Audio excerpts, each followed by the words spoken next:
I'm going to be honest. Before this happened, I honestly thought Glitch in the Matrix believers were a bit off. I changed my mind. This happened just a few weeks ago.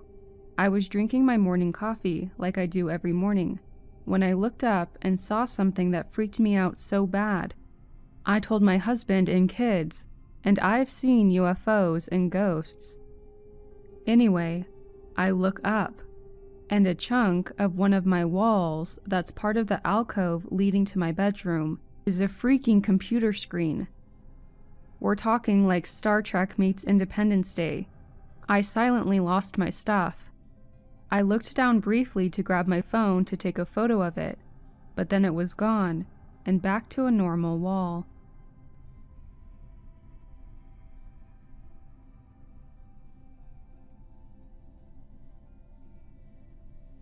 I was singing in the shower the other day, and I stopped for a split moment to bend down to get some shampoo. As I went to do this, I heard myself singing. My mouth never opened. I don't have schizophrenia or anything that would make a noise like that.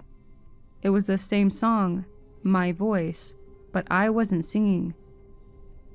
And when I went to open my mouth to ask if someone was there, the singing stopped.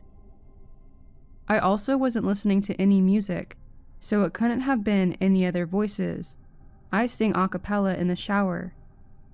I asked my roommates if they were playing music or singing in their shower on the opposite side of the wall, and they said they were all in the living room playing a board game.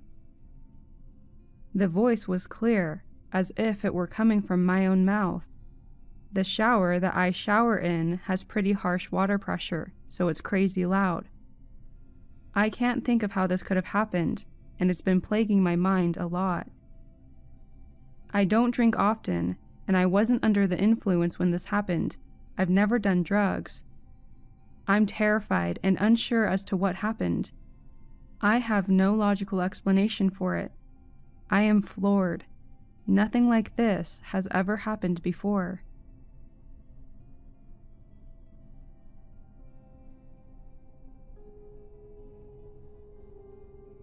This was around 2 years ago. I still remember it so clearly. It was around 2 a.m. and I was coming inside from having a cigarette. As I was coming inside, I saw my sister walk into the kitchen. It wasn't uncommon for her to be awake late, as we both have trouble sleeping sometimes. I see her walk around the corner into the kitchen. I quietly called out for her, but she kept walking and didn't acknowledge me.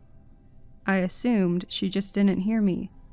So I followed her to see what she was up to, and I saw her walk into the pantry, around another corner. As I step inside, I had the most disgusting sensation go through my body, realizing she wasn't there.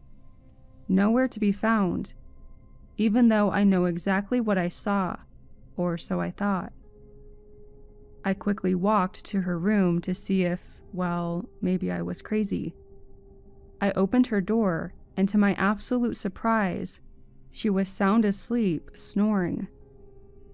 There's just no way that she could have got past me into her room without me seeing it.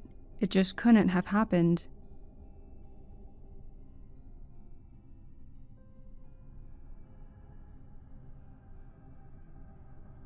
My friends and I would regularly play Dungeons & Dragons in person until quarantine hit. Since we couldn't see each other, we eventually settled on doing some sessions from home over the internet. I keep my dice in a tiny drawstring bag, like most people do, and keep that bag in my backpack. One time, as I was preparing for an online session, I poured my dice out of the tiny drawstring bag onto my bed.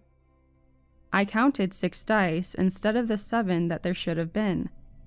My first thought was one was still in the drawstring bag, so I grabbed the bag and completely compressed it with my palm. The entire thing was clenched in my fist, and I didn't feel any dice in there. I subsequently looked on and under my bed, in my backpack, and any other place I could think of. It was frustrating, as I thought I lost the dice out of my set. until I grabbed the drawstring bag again, and it was just in there. The last dice was just in the bag I already fully checked.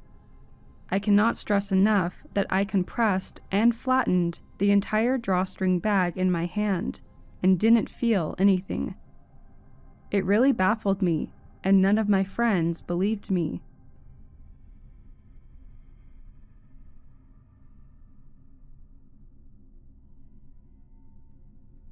This just happened this morning. I was getting ready for work and my wife was waking up with the baby. The weather had called for an ice storm turning to rain. Now, the last storm or snow that happened meant my son was to stay at home and do virtual class. My wife also works from home, so this is tough for both her and him. Anyway, I'm coming up from the basement stairs getting my son's lunch ready, and my watch vibrates and I got a text from my wife. I look at it and it says, "It looks wet out there. Can you get more info from the school if they are closing or not?" I read it and let the dogs out and then fed them. I thought this was a normal question, so I replied, "What info?" If the school hadn't contacted us, then any info I was going to get wouldn't say they were closed. She later came down and asked what I was talking about. I told her I was replying to her text, and she had no clue.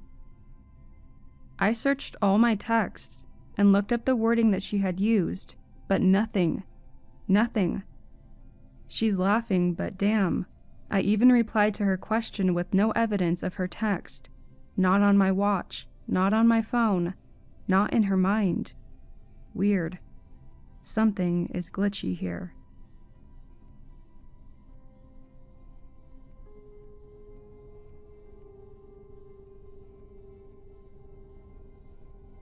Weird things happen to me when I'm sick sometimes. I had the flu and my wife and I were in bed watching YouTube when I realized we had already seen the video she had on, and she had no clue what I was talking about. I told her the entire video. It was a video about a man making different dishes with the same apples, and even told her what she and I had been saying about it. At first, I thought she must have forgotten about us watching it, until she put on another video, and I got the craziest deja vu and realized we had already seen that one, too. They weren't in my YouTube history, and that's when I started getting weirded out, because I swore we had already seen them. I scrolled down to the recommended videos, and they were the exact same videos from my memories. But that's when I realized that I couldn't place exactly when this happened. I just knew it had.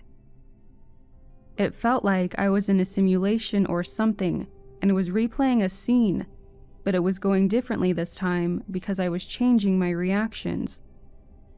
Normally I would just chalk it up to being sick and feeling weird, except that I knew what several videos were and remembered our entire conversations about them and everything. It started to feel like a creepy prank, but like I said, my history showed that we never actually watched the videos before then. It's not anything too crazy, but for some reason it really freaked me out, because it felt so strongly like I was acting out a scene that had already happened, and it felt eerie, like I wasn't supposed to be aware of it. I wish I could better convey the unsettling energy of the experience, but sometimes these things are hard to express. I've had other strange experiences when sick, but nothing like this. I knew what they were going to say on all of the videos before it even happened. And this sounds insane, but it felt like I was hearing the future or something. I'm not schizophrenic or anything like that, and don't experience things like this often at all. I just don't have an explanation for what happened. It made me a lot more suspicious of the probability of the simulation theory, though.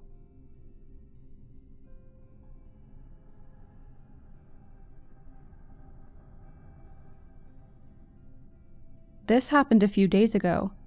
I'm an only child and I live at home with my parents. My mom is currently in a different state for work and has been there for 10 weeks. On Friday, at around 5 a.m., my dad left to go to his friend's house in New Hampshire to golf, and he got back Sunday afternoon. My dad and I share chores around the house while my mom is gone, and I'm extremely weird with touching wet food or just old food in general. So my dad always rinses the dishes and then runs the dishwasher, and all I have to do is put them away. Our dishwasher automatically opens when it's finished cleaning, and that's how I know when they're ready to be put away. He left for New Hampshire Friday morning before I woke up. I was upstairs doing homework and watching Netflix basically all morning until I went down to eat lunch before work.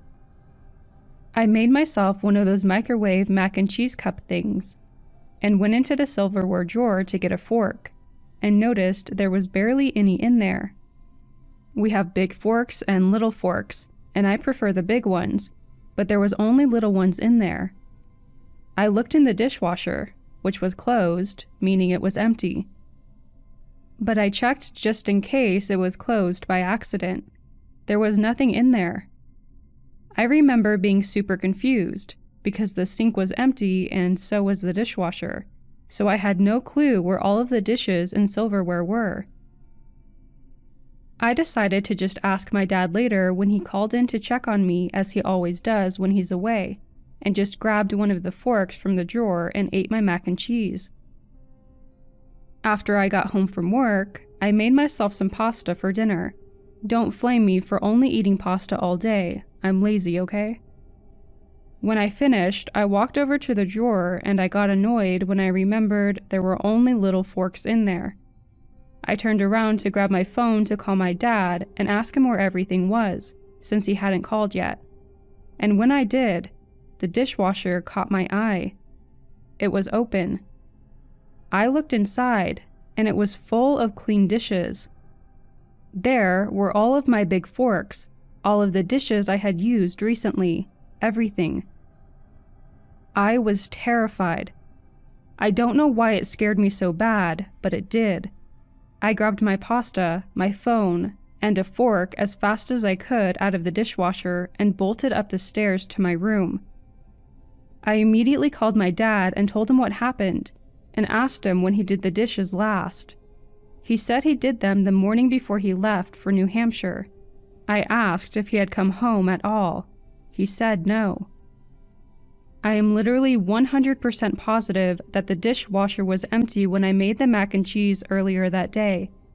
I wasn't half asleep. I wasn't under the influence. I wasn't imagining it. Nothing. As I said before, I am an only child. My mom is on the other side of the country, and my dad was 3 hours away by the time I even woke up that day. No one has keys to my house but us. Then I was trying to think of everything I could to explain it. I was wondering if someone broke in. I was like, did someone break in, do my dishes, take nothing, then leave? Do I have a second dishwasher I never noticed till now and I got them mixed up? Did I fall asleep and sleepwalk and do my dishes? The part that scares me the most is the fact that the dishes weren't in the sink either the first time. They were just nowhere. Where were they?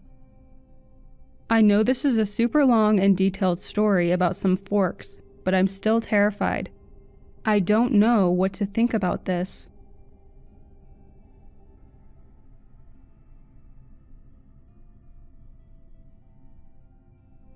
This happened to me this morning when I got into work, and I have no idea whatsoever how it happened. I arrived at work this morning at 7:45, and I sat in my car for nearly 10 minutes before gathering my lunch and exiting my car to head into work and clock in. My fellow office mates, 8 of us total, tend to arrive after me 2 or 3 minutes before we begin our day at 8 a.m. Today was different. When I exited my car and headed for the office, none of my office mates had arrived yet. My coworkers, who work in shipping and receiving, meanwhile, have been at work since 7:30 a.m. I walked through the lobby, punched in my security code to access the warehouse, and headed for our break area to clock into the biometric palm scanner. The device gave me an affirmative message and displayed the time I clocked in, 7:56 a.m. Great. I opened the refrigerator door and placed my lunch toward the back of the top shelf before heading to the one and only stairwell to my office. This is where the glitch happened. I walked up the flight of steps, and to my shock, all of my coworkers were already at their workstations. I asked, completely startled, "When did you all get here?" They looked at me confused. Claire, our marketing manager, said, "We've been here for an hour. We're about to head to the boss's office for the production meeting. Where have you been?" Still shocked, I said, "Where have I been? It's only about 3 minutes before 8, as I gestured toward my workstation. The time on my lock screen said 8:58 a.m. Somehow, I lost an hour of my time walking up the stairwell to go to my office.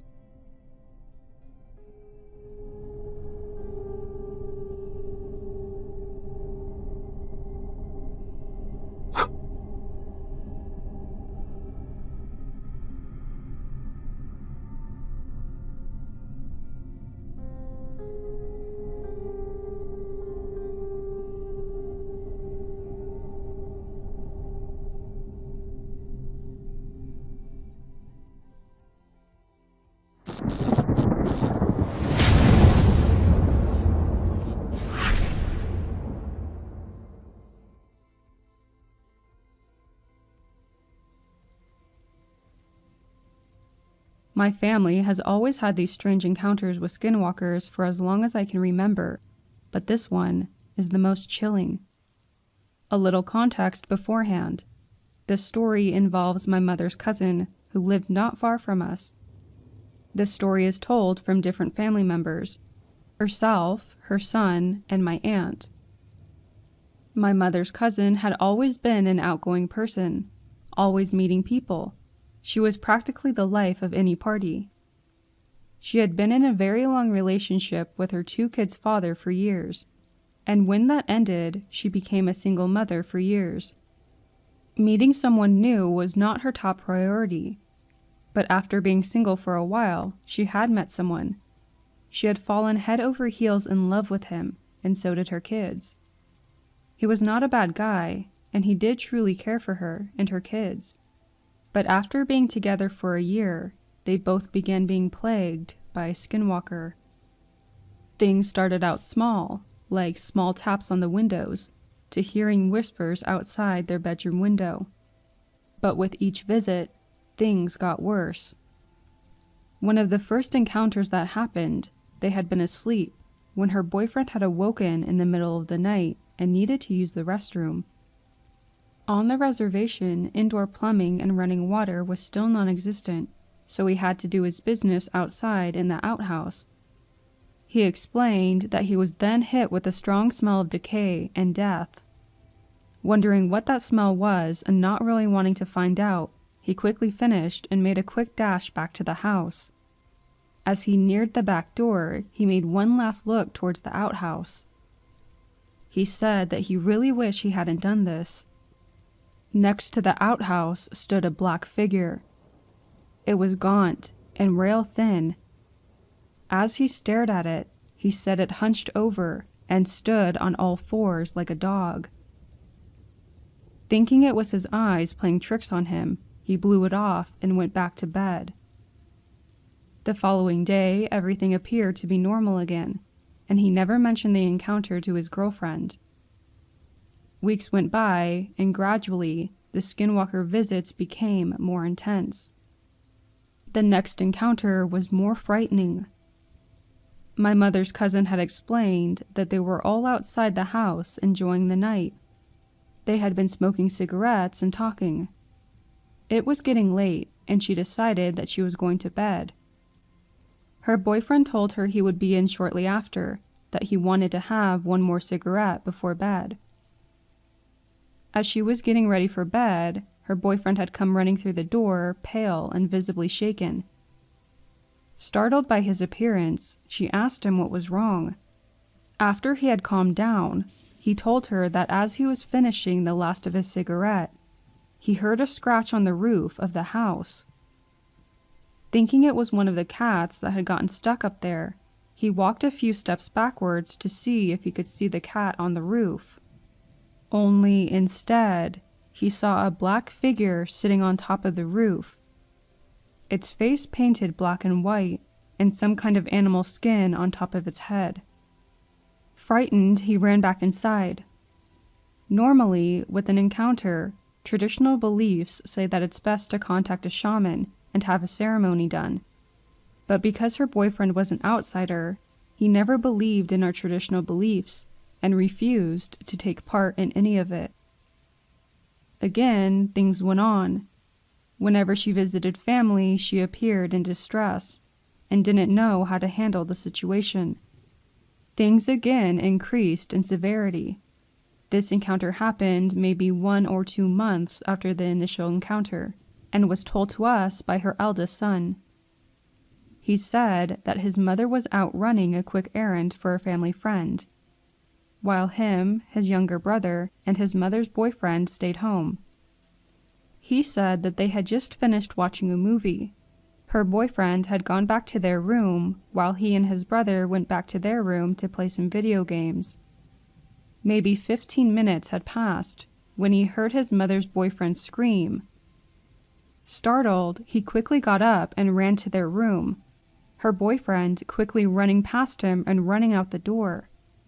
Stepping outside, he called out for him for a few minutes, and he finally came slowly walking around the corner of the house. His face looked shocked with fear. He walked quietly past him and back into the house. Sitting down on the couch across from him, he asked him what the hell happened. Taking a few deep breaths, he answered.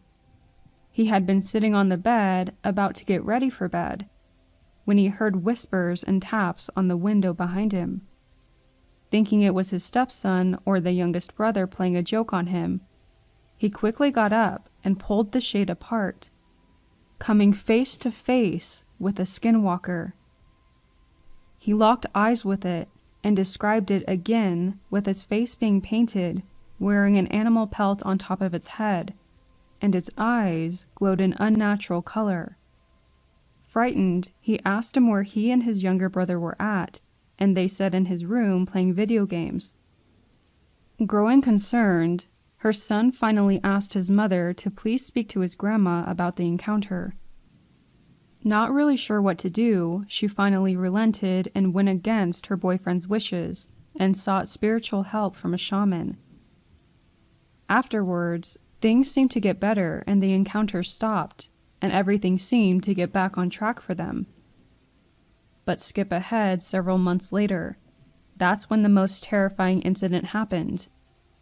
This part of the story was told to us by my aunt after she made a visit to her.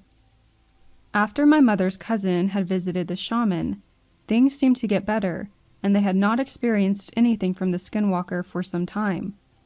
But one night, things went from bad to worse. They had been up for a while, talking and laughing, feeling things had gotten better.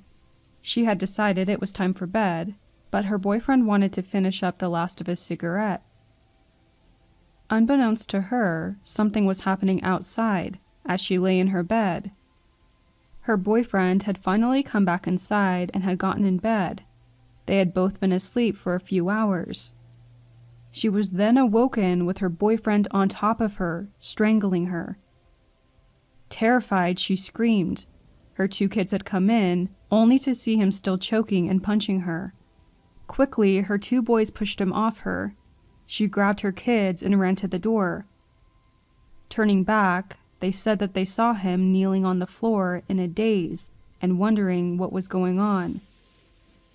Once he realized what happened, he quickly got up and ran out of the house. Still in shock, they ran 100 yards to her parents' house and quickly called the police. Within an hour, they had arrived and began searching for the boyfriend to make sure he hadn't disappeared or hurt himself. They finally found him, but I don't remember where. It had been a few weeks when we learned what happened to her from my aunt. We learned that he had been sent to jail for the assault and served some serious jail time. We also learned that she had been helped through a spiritual healer, and according to him, on the night of the attack, when he wanted to finish his smoke, he had been confronted by a skinwalker. He said that the skinwalker wanted him to harm her and then harm himself, but during the attack something had happened, and he was unable to do it. This story still sends chills down my spine as to what could have happened. Luckily, she survived, and as of today, she's happily married and has expanded her family.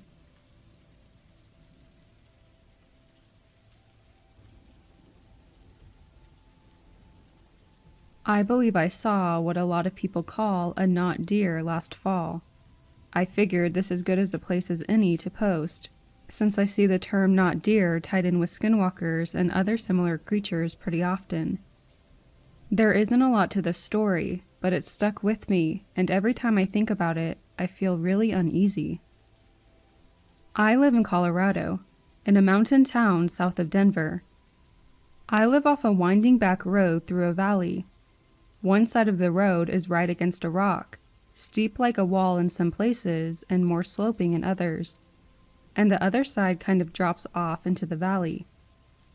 Also might be worth noting that the mountain on the other side of the valley is a huge burn site with nothing but skeleton trees. I've heard a couple of stories that have taken place near burn sites, so maybe there's some correlation. This was probably around late August, early September. I was driving home late, probably around 1 a.m. I know the road and all of the curves pretty well, so I was going a pretty decent speed. I wasn't being as actively aware of my surroundings as I should have been, especially since deer and elk are pretty common here. Anyway, I was coming up on the last curve before my street, and I saw a deer standing at the side of the road on the side with the rock face. This deer was standing completely still, facing the rock wall. That in itself doesn't sound too strange, I know. But there was just something unnatural in its stillness. And the fact that it was staring straight into the rock, nowhere it could go, was odd.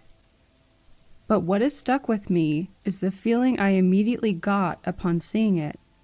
Just an ungodly pit in my stomach. It felt like my heart stopped. And this wasn't the, oh crap, the deer on the side of the road surprised me kind of stomach pit. This was an absolute feeling of dread. It also seemed like there was just something off about the deer. For the life of me, I can't picture it in my head or pinpoint what it was, but something proportion-wise was wrong. Like maybe its legs were a little too long, or its torso was stretched out. I'm not sure. I didn't have time to react. I just kept driving. As I rounded the curve, I literally could not take my eyes off the rearview mirror. And the thing didn't move at all. Not a flinch. Nothing. Just stone still. Even after it was behind the curve and I couldn't see it anymore, I still couldn't peel my eyes off the rear view. I pulled into the garage and hit the garage door before I had even parked, and when I got out of the car, I couldn't stop myself from running up the stairs. I couldn't shake the feeling of dread, like I was in danger. I'm not by any means superstitious. I like stories about cryptids and I think they're super interesting, but I've never really believed them. But since that night, as short-lived as that encounter was, if there was one supernatural thing I believe in, it was that creature. I know in my gut it wasn't just a deer. It's also worth noting that after I told my visiting friend about the experience, she admitted that that year, when she was visiting for the first time, she had felt a similar dread and pit in the stomach as we had approached that same spot.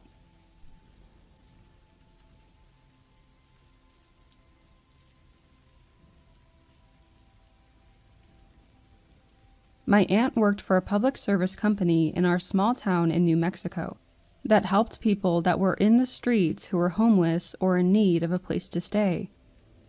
Most times they would get calls from the local police or nearby hospitals if someone was either intoxicated or just needed a warm bed. Her position at the company was a driver. When they received a call, she was tasked with picking them up. On this night, things took a terrifying turn. Local police had gotten several calls from a nearby neighborhood of someone walking around the area, and were afraid he may break into somebody's house. Dispatch had sent out a unit to see what was going on. Once they were there, they had found a male wandering the nearby foothills. At this point, the company was called and were asked to send one of their crew to pick up the person. A company van was sent that had just picked up a couple of people and was already en route. When they got to the neighborhood, the van pulled up to the police. The driver, who was a close friend to my aunt, said the two officers were frightened and looked like they had seen a ghost. One of the officers brought the individual out of the squad car. One terrified look from the driver, and he knew what they were picking up. It was a skinwalker. Horrified and not wanting to touch this thing, he led him to the back of the van. Confused, his partner asked him what was wrong. His only response was, "Let's get back fast. I don't want to be around this thing for too long." His partner opened up the back of the van, and much to the shock of the other passengers, the skinwalker got in and quickly squeezed into one side of the van. Once back at the main facility, the two men led the people inside. My aunt saw what was walking in and she was terrified. She asked her friend if she could handle the check-in by herself, while she excused herself to another part of the building. When everyone was checked in, my aunt told them to turn in whatever valuables they had. As everyone had finished taking everything out of their pockets, the only one who hadn't was the skinwalker. There were only 2 people brave enough to go through its pockets, and what they find scares them even more. As they start pulling items out of its pockets, they were shocked at what they found. They begin pulling out strands of hair, fingernails, pieces of small bones, and cigarette butts. It also wore a small pouch around its neck. By this point, the staff were so scared that they refused to look inside. They all decide to let it leave. She explained as it walked out, they quickly locked the doors and stayed inside until the morning. The following day, as they let out many of the people who stayed the night, many of them told the staff that they heard knocks on the windows and eerie whispers through the night, many refusing to look out the window.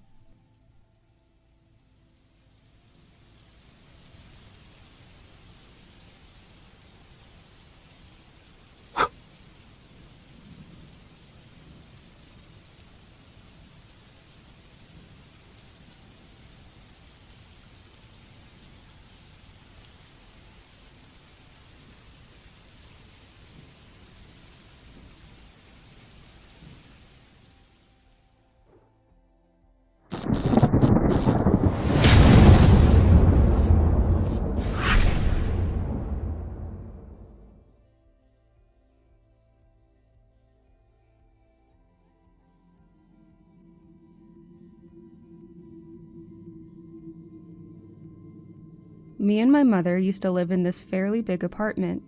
I was 12 years old at the time.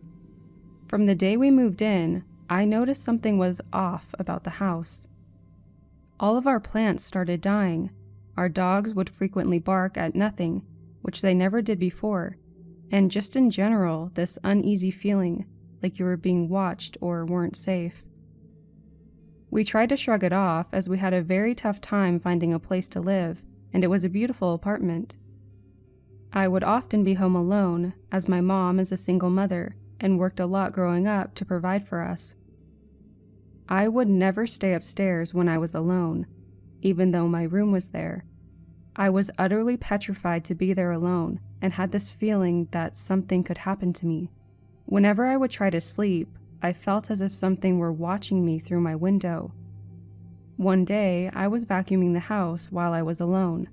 not thinking about much, when suddenly I heard a laugh right behind me, like so close I could feel a warmth on my neck. It was a very menacing, creepy laugh, like you might imagine it to be. I immediately turned around and saw nothing. I turned the vacuum off, but I heard nothing. I felt so unsafe, but my mom was pretty strict, and I knew she would be mad if the house wasn't clean, so I kept vacuuming. As soon as I started cleaning again, the laugh crept up behind me again, plus the warmth on my neck. I truly felt as if my life were in danger. I turned the vacuum off and I turned around to yet again find nothing behind me. My stomach turned.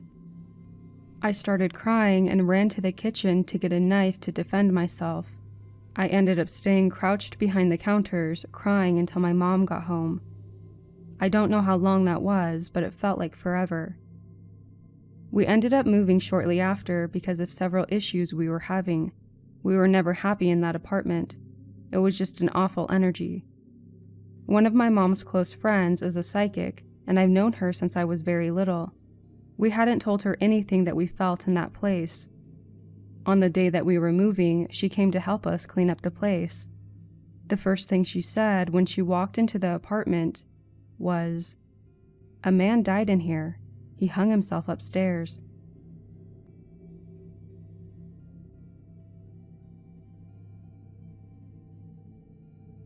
I was driving with my mom, and it was a beautiful sunny day. Not one drop of rain, not one gust of wind. Simply perfect. While driving, we went under a bridge that we drive through every day in order to get home. Once we were under the bridge, it started snowing heavily, like really heavily. There were huge chunks of snowflakes flying at us. That wouldn't be weird in itself, as we live in a place that can snow quite heavily. However, this only lasted for the 2 seconds that we were under the bridge. Then it was beautiful weather again, as soon as we came out. We both said what the hell and confirmed that we saw the same thing. Not exactly creepy, but it kind of shocked me for a bit.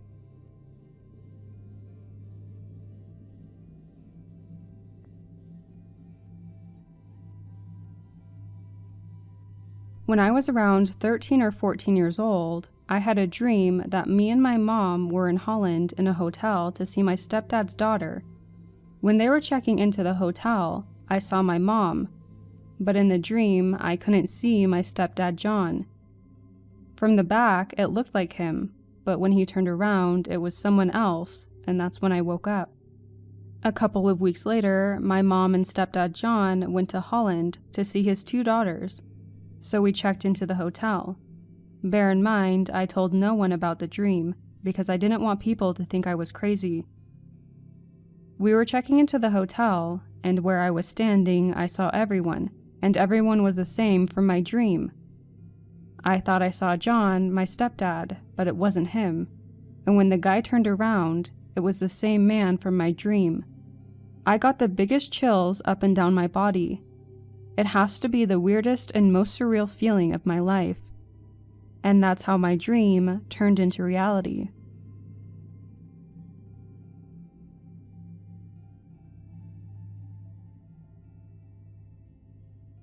I've driven solo from California to Massachusetts twice, and from Massachusetts to California once. It's always an adventure to recall the amazing journey, especially where I stay, as sleeping is very important. In 2016, I left Southern California via the 15 freeway after spending time near Big Sur, and made it and slept at a rest stop near St. George, Utah. Day 2, I cleared Colorado, and near eastern Colorado, entering into the Nebraska border, I noticed something interesting. In this region, it's all flat, and for 30 to possibly 50 or so miles, in the distance off the 76 highway in Colorado into Route 80 in Nebraska, there are these endless sets of high-tension wires with red lights, only visible at night. I've never seen anything like it, but I'm sure many people know what I'm talking about. so I slept near North Platte at a 24-hour McDonald's parking lot that night. Day 3, I made it to Indiana and slept at a rest stop there and made it to Massachusetts around 2 a.m. the next night. Driving from California to Massachusetts the second time was last summer, and I took over a week and stayed at motels each night. But the weird thing is what happened on my trip back to California last summer. So I had to drive directly through and make it a fast trip. Night 1 was a rest stop in Ohio. Night 2, I made it to Omaha, Nebraska and slept at another rest stop. When I left Nebraska, it was about 8 a.m. the next morning. And since there was a snowstorm in Colorado last August 2020, I decided to stay on Route 80 and cross Wyoming instead. I crossed the Wyoming border around 8 to 9 p.m. after clearing Nebraska. What's completely strange is maybe an hour or so into Wyoming, on Route 80 at night, I noticed a similar 30 to 50 mile stretch of high-tension wires with red lights, like I saw 4 years earlier, really looking like radar towers or something. I can pretty much recall all events in my life in general with great specificity.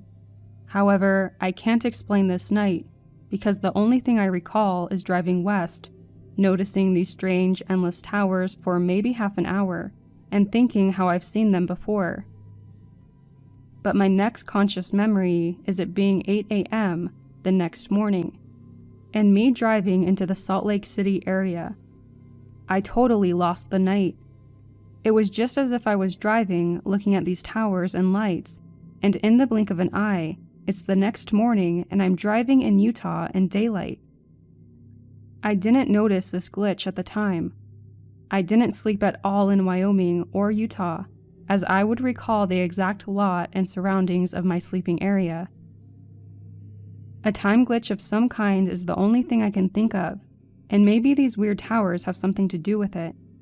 I have no memory of stopping to sleep whatsoever in Wyoming or near Utah. The time from about 10 or 11 p.m. to 8 a.m. the next morning is completely void in my mind. It's like I just jumped time or something. The next time I slept was when I crossed into Southern California at a rest stop off the 15. At this time, as I entered into California, I didn't realize the time glitch occurred. It wasn't until about 2 days after I arrived back in the Los Angeles area, after I rested and recollected my trip, that I realized about night 3 and the missing time.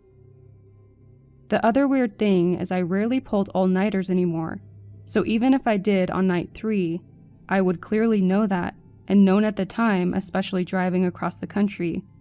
Like, whoa, I've been up for 24 hours and haven't slept, which I definitely did not do. Plus, I would not even make this trip without sleeping, nor would I want to. It's just a super strange time loss, and I'm wondering if the weird towers and lights off the interstates have something to do with it.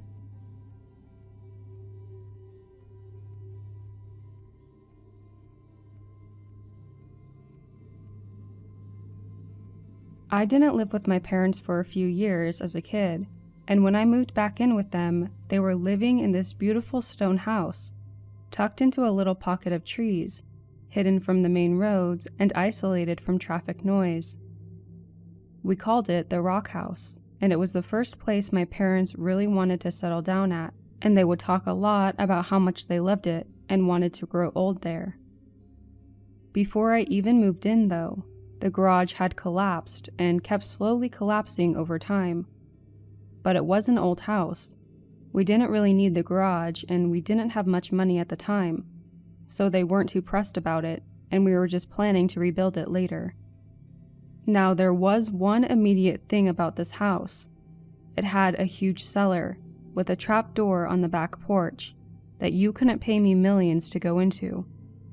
It was an empty, dirty, high-ceilinged concrete space with nothing special about it, but nobody in my family ever went down there. It freaked all of us out a little, and when they showed it to me the first time, my family told me the house was haunted. I believe in ghosts and all, but I wasn't super concerned. I think lots of houses are probably a little bit haunted. and the things that they described all sounded pretty tame, except for the things that happened to my sister. And while I did believe her, I also knew that my sister always had this thing where ghosts liked her, or at least liked to tease her. She had tons of experiences, like her hair or clothes being tugged when nobody was there, or having animals behave as if someone was behind her. Minor things, but they seemed semi-constant. In this case, though, she said that she'd seen a ghost in the rock house, and that he was an old man, who she only saw once, but often felt the presence. He apparently liked to sit in her room and watch her while she slept, which, yeah, that's uncomfortable, but she just kept reiterating that he never tried to scare her, so she was okay with him. She's very pretty, so I definitely felt a little bit like he was being a pervert, but he didn't sound malicious, so it was just creepy. Probably the first time I had anything specific happen was when I had my best friend over. I told him everything about the place, so we were kind of goofing about it and screwing around with one of those free EMF reader apps. He's the skeptical type, and I assumed all those apps just used some form of algorithm or guesswork, so it was all in jest, and we didn't expect any accuracy. He just wanted to mosey around and make jokes about my haunted house. But as soon as we started walking with the app on, specific things in the house would spike the reading to maximum, and then it would go right back down as soon as we pulled it away. This happened with a couple of furniture items, but particularly the bathroom sink. Note that the sink will come back up again. We were still just playing around, trying to figure out if it was a certain metal or something like that triggering the app. We went outside to see what the reading was for the trap door on the porch. Maximum, of course. And that did freak me out, both because the cellar already made me feel uneasy, and because, other than the hinges, the trap door was just wooden. My friend was having a blast though, and after confirming that the area directly above the trap door reliably made it spike, he wanted to go put the phone by my sister. She was a little irritated but put up with it, and while she herself didn't get any spike, if we moved the phone a foot or so away from her, we got something. So we held it still, and for the first time, instead of suddenly spiking, the dial started going up and down slowly. My sister was unfazed because she'd been dealing with stuff like this all her life, but she told us to quit after a second because the feeling she had, like someone was pacing around her chair in tight circles, was getting uncomfortable. I'll repeat that using the app had been a joke, but my friend also admitted that the places it registered were really specific and weird. I'm not exactly afraid of ghosts, but I don't want to bother them, and I don't want them to bother me. I was afraid I had been too flippant on the subject, and felt I had been rather pointedly told this.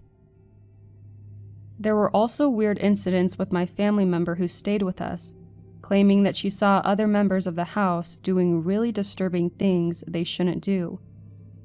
For example, saying that she saw my younger brother standing on the couch, looking into her curtained-off room while she got dressed, that she shouted, saw him jump down and heard the thump when he hit the floor, but he wasn't there anymore when she opened up the curtain. She really thought that he had done this, even though he was only 12, and was also vocally interested in boys. Even worse, she'd once said that she'd seen my dad going into my sister's room late one night, so she got suspicious and watched the door for a long time, but never saw him come out. It was lucky that the timing was the way it was, because that night my mom and dad actually stayed up all night talking, and my mom knew for certain that he had only gotten up once to use the bathroom and then came right back. Both times, when pressed, she said it was technically too dark to be totally sure who she saw, but she said it had to be my brother looking over the curtain, because I was too tall to stand on the back of the couch like that without stooping. And it had to be my dad she saw in the hallway, because nobody else in the house is as big as he is. She wasn't a great person and ended up being kicked out, so we all assumed that she was lying. As it turned out, she was about many things, but looking back on it, she might have been genuinely mistaken. They were definitely weird and risky lies to tell, considering she was trying to stay on our mom's good side, and my little brother is absolutely my mom's baby. She could never believe he did that, especially after he told her earnestly he didn't have any clue what she was talking about. And that's not even to mention definitively that my dad hadn't done anything weird that night. Just feels like if someone was going to lie, they'd at least try to do it well, so I'm not sure. Things just went on until one day my sister and I were at home and our cousin was over as well. My parents were out smoking on the porch and I was on the phone with another friend, just talking about something while I paced around the kitchen and the girls were hanging out in the kitchen. I wander weird places sometimes, so I don't know why, but I ambled down the hallway and pushed open the bathroom door and took a step into the room. Before I could turn back around, as there was no reason for me to be in there, I heard the loudest crashing pop sound ring through the bathroom. At first, I thought I had just slammed the door against the wall really hard. I'm autistic, and sudden noises always kind of put me on my ass, so I stood there surprised, and it took me a second to process that the sound was way too loud to be from me, and that I had seen a motion to my left, away from the door. I eventually looked around me, and then just hightailed it straight out of the bathroom. My cousin and sister ran into me on my way out, worried that I'd hurt myself somehow, and I just kind of gestured back at the bathroom and the sink, and they freaked out.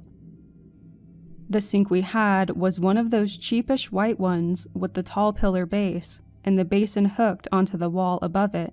It's hard to describe, but the basin was pulled out of the wall and on the floor, and the base part was in shards under it, like something really heavy had been dropped into the sink right as I stepped inside, and the basin just crushed all the way through the pillar. The pipes weren't damaged, but the whole pillar was in pieces. And the holes that had been holding the basin were fully stripped out of the wall. Of course, they were both like, "What did you do?" And I swore and had my friend confirm I'd been on video chat, and he'd seen me step through the door, heard the crash, then saw the pause and me gunning it. Nothing else. No chance for me to have interacted with anything that could have caused that. And the sink basin shouldn't have been heavy enough to break the pillar like that, no matter what I could have done to it, short of sitting in it. So we were all just standing there freaking out when my parents came in, having heard the noise even from outside. At that point, I was both scared as hell from what happened and afraid that my parents would somehow think I'd done it. The thing that really got me, though, was that we explained what happened and my mom was just confused. But my dad just kind of sighed and went, "Yep, it's okay. I know it wasn't you." And we had to get the sink fixed, and that was the end of it. He reacted as if someone had told him before he got there. Nobody really wanted to talk about it afterwards, I think because it was the first time we felt like something was actually trying to scare us. I have no idea why that happened, but nothing like it ever happened again, and I very strongly hope it stays that way.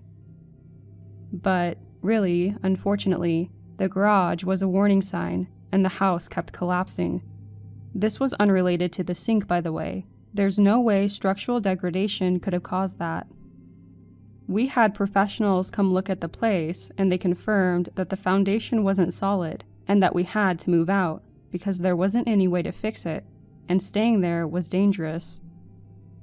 Apparently, eventually the walls would give out, the ceilings would fall in and break through the floor, and all the debris would fall into the cellar. I haven't seen it in 4 years now, but when I visit my hometown, I'm absolutely making my boyfriend visit the place with me, if only to see what state of disrepair it's in. It still makes me kind of sad, because we really did love that house.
chances are you've seen this blimp, or at least a photo of it at some point in your life.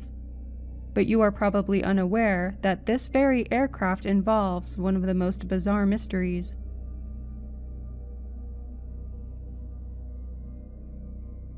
During the Second World War, the U.S. Navy deployed L-class blimps, provided by the Goodyear Company, along the West Coast. They were to carry and deliver supplies and aid in surveillance measures. While patrolling, these blimps were mainly looking for Japanese submarines that may be posing a threat. On August 16, 1942, one of these very patrols was to take place. The L-8 blimp and designated Flight 101 was to take off from Treasure Island and recon the San Francisco Bay Area. The pilots aboard the flight were 27-year-old Lieutenant Ernest DeWitt Cody and 34-year-old Ensign Charles Alice Adams. It was Adams' first flight in this sort of blimp, but both men were trained and experienced pilots. Machinist Riley Hill was to partake in the flight, but was ordered off last minute, with most speculating that the blimp was already too heavy and couldn't carry all three men. After Hill made note that the aircraft was in perfect working order and had plenty of fuel, the two men departed. Flight 101 left at 6 a.m. and arrived a few miles east of the Farallone Islands an hour and a half later. At 7:42, they radioed into Treasure Island where they were located, mentioned that they spotted an oil slick, which can be caused by submarines, that they were going to investigate, and to stand by. We're seeing something in the water. Going to take a look. Stand by. This would be the last time anyone heard from the two men. At the time, a Liberty ship and a boat of fishermen were out in the surrounding area and witnessed the next events. They claimed that the blimp circled the area where the oil slick had been reported, dropped 2 flares into the water as if to mark the location, and descended close to the water surface. Then, around 9 a.m., over an hour after their last radio call, the blimp quickly ascended and began its way toward San Francisco, instead of continuing its intended route. Treasure Island tried multiple times to get a hold of the crew, but to no avail. They alerted nearby aircrafts, and around 10:20 a.m., a Pan Am flight spotted the blimp near the Golden Gate Bridge. They reported that nothing seemed out of the ordinary, and Flight 101 seemed to be headed back to base. 10 minutes later, it was said that the blimp rose rapidly into the clouds, reaching altitudes that could be dangerous for such an aircraft, and were also against protocol. At 10:50 a.m., the blimp was then seen by beachgoers to have been deflating and hitting the sand. Multiple witnesses, from the fishermen to the people on the beach, claimed to have seen the men inside the gondola. Flight 101 bounced along the sand, rose, and hit the side of a hill, and then finally crashed in the middle of a Daly City street. Hundreds of citizens and numerous officials were watching this unfold, and were on the scene immediately. To their surprise, the 2 crewmen were nowhere to be found. The state of the blimp upon crashing was peculiarly normal. There were multiple parachutes, an operational machine gun, and strangely enough, the radio was in complete working order. One of the pilot's hats was also still placed on top of the blimp's control panel, and a briefcase with important information remained locked and secured. 2 life vests were missing, but it was mandatory to wear them while flying over water. The craft had hours of fuel left, and the lifeboat was still aboard and in place. One of the 2 underwater bombs remained on the blimp, and the other was later found to be knocked off while hitting the hill. Though there are a few odd observations, there was a leak in the blimp's helium, which could have happened because of the high altitude, that the gondola door was latched open on the outside, and the safety bar in the door had been removed. The engines were also idling, which leads to speculation that they were trying to slow down the blimp. Last, a microphone connected to speakers outside of the blimp was found dangling in the gondola, meaning perhaps one of the men was speaking to a nearby ship, or to his colleague who was outside of the craft. An extensive search was conducted by air, land, and water, but the men were never seen again. After the war, the blimp was returned to the Goodyear Company, where they repaired and refurbished it, and used it for promotional purposes until 1982.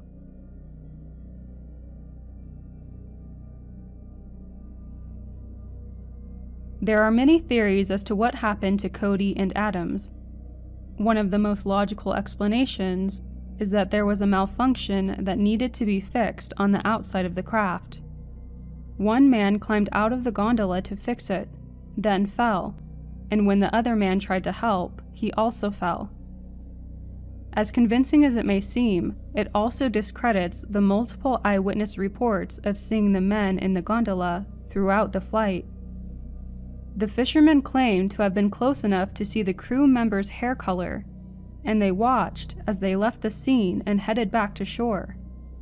Not to mention, the men were most likely wearing their life vests, and a search was conducted not long after they were reported missing.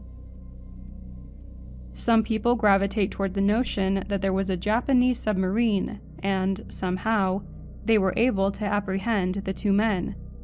This again lacks viable evidence, as the two ships at sea watched when the men left the area they had previously marked with flares. They clearly would have seen such an event take place, especially if an underwater vessel was trying to capture crewmen that were in the air. Another theory is that the men went AWOL and escaped while bumping into the hill. But if they had been planning an escape for some reason, one would think they would have equipped their parachutes for protection. They also had no reasoning to do such a thing. More outlandish theories involve one or two of the men being spies, an alien abduction, and a love triangle quarrel that resulted in a crime. The Navy's investigation concluded that there was no state of emergency, there was no fire on the blimp, no poor weather that day, and no possibility of a stowaway on board the flight. The pilots still had the capability to radio for help if they were in danger or needed assistance, but no further messages were ever received. What made these men vanish from this L-8 blimp? Was it a simple mistake that unfortunately led to both men perishing without a trace, or was it something more sinister?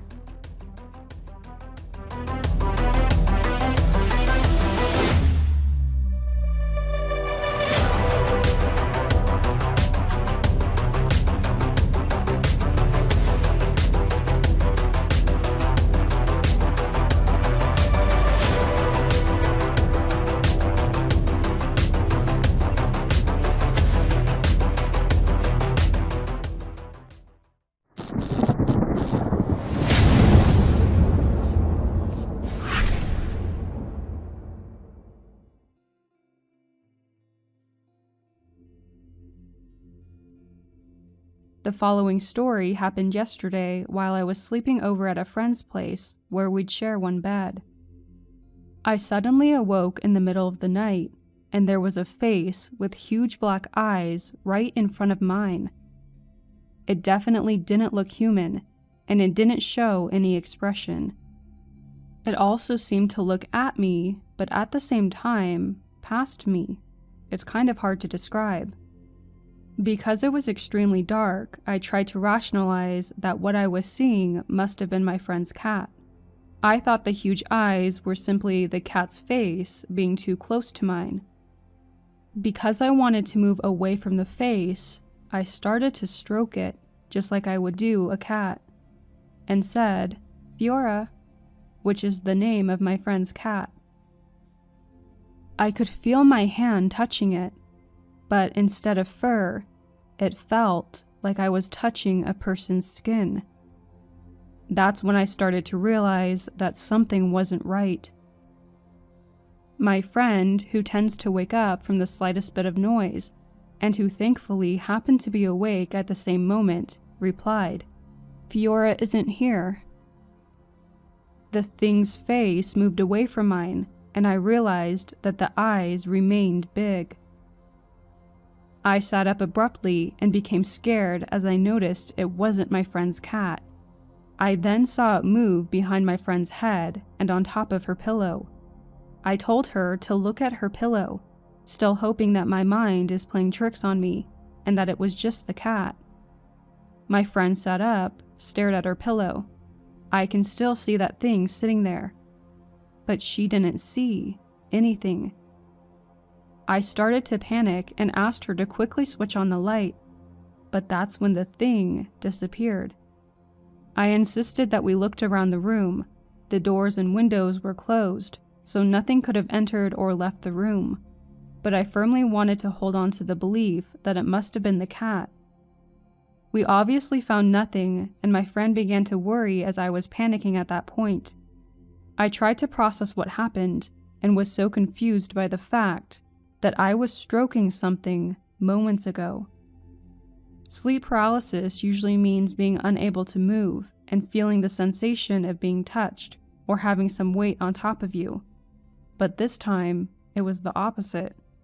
I could move around freely, didn't feel any pressure on top of me, but I could touch the thing, and it felt like it was physically there. The face was a bit smaller than that of an average human adult head. The eyes were about 6 centimeters in height and a bit longer in width. I described them as black, but they also had a thin dark gray iris and large pupils. The eyes were slightly popping out of the head. It had a very small mouth, no hair on its head, and no ears. The skin was a muddy grayish color and also covered with a few brown stripes. Once it moved to my friend's pillow, I saw that it didn't have a neck, but a thin body that was only about a meter long. The body itself had a pitch black color, and it walked on 4 legs.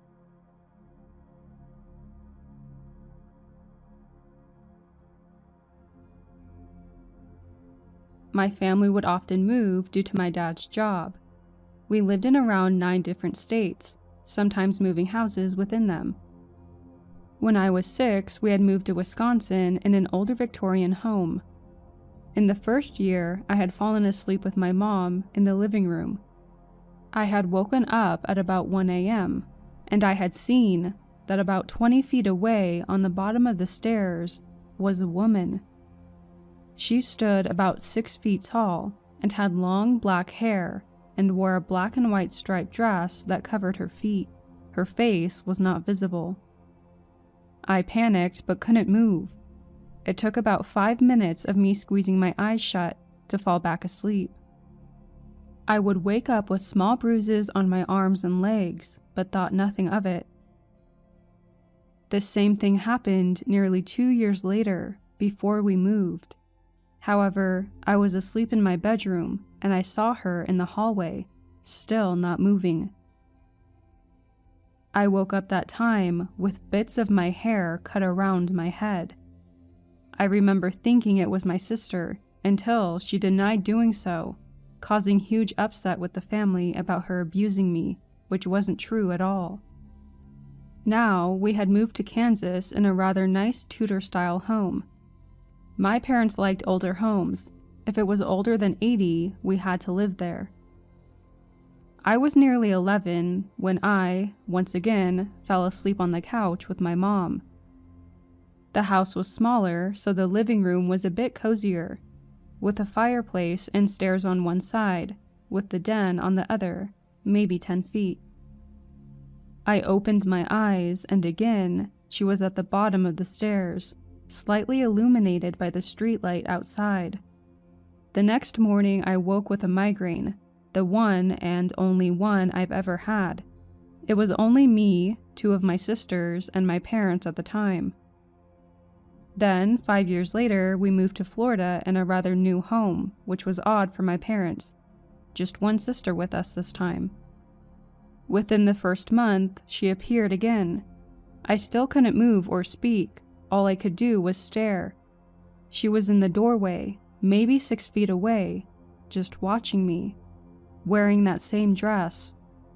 The next morning, I had cuts on my breasts and neck. After we moved house, about 4 miles away, was one of the last times I ever saw her, until a few weeks ago.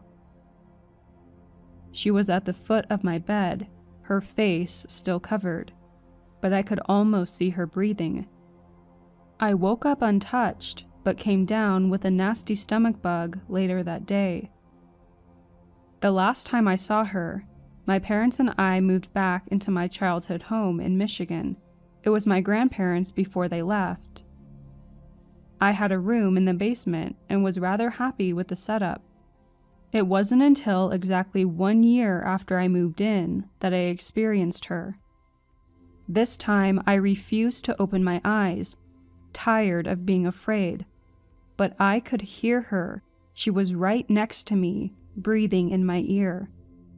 She didn't say anything at all, just breathed.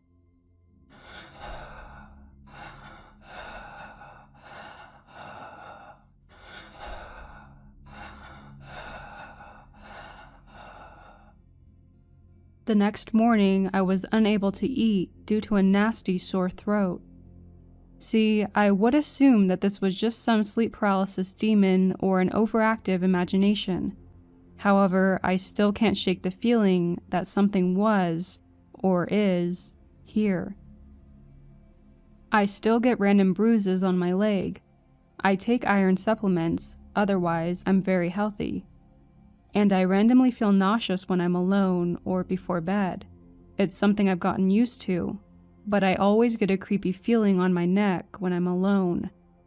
I still panic when my parents leave, and I fill my work and school schedule as much as possible to avoid this. I don't see anything wrong with my surroundings. It only affects me.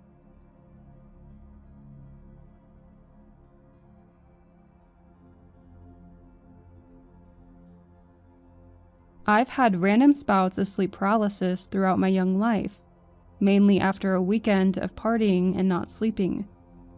However, the last few weeks I've been experiencing quite a few weird headaches, like migraines that go into the back of my skull. One night, I was having one of those nights where your body just keeps pulling you into paralysis. Eventually, I stopped fighting and let myself fall into it. I knew something had got into my bed because I could feel breathing under my sheets. Whatever it was climbed onto my back and whispered into my ear. "Hello, Aaron." Obviously, I felt terrified, but I wanted to know what kind of beast had entered my bed, so I opened my eyes. Its fingers were pressed over mine, kind of as if it were pushing me into the bed. They were long and scaly, and I know it must have been a kind of reptilian beast. It whispered again that I am very sick, and I might need to go to the hospital. At that point, I probably thought the beast was messing with me, so I just wiggled and wiggled my toes until I finally woke up. I really felt like it wanted me to know that though, and it was fighting extra hard to push me into the bed, as if to say, "Don't ignore me." I fell asleep, and in the morning I woke up with a strange feeling in my neck again. I ended up having a stroke and a blood clot in my neck.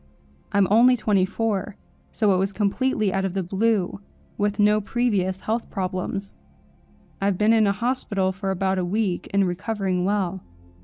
I thought it was pretty interesting that whatever came to me in my paralysis wanted to warn me about what would happen.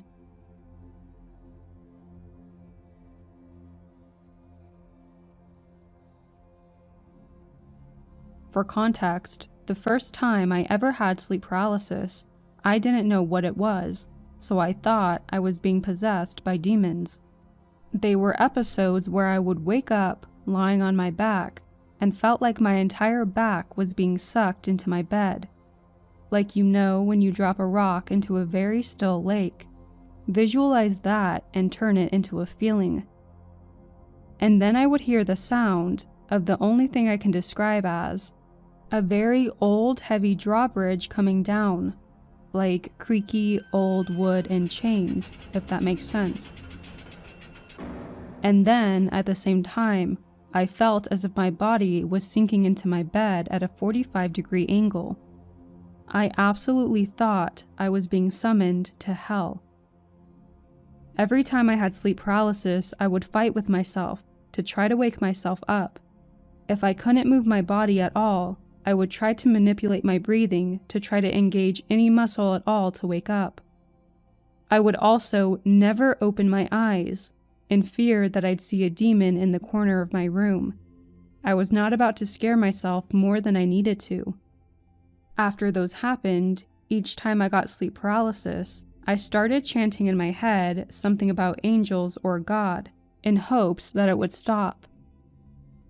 Then, after a while, my brain developed a new sleep paralysis episode, and somehow did all that scary stuff, but added the sound of a chorus of angels harmonizing, the sound like welcoming you into heaven. But even so, I still felt extremely scared in the moment because of the sensation that my body was being sucked into the earth.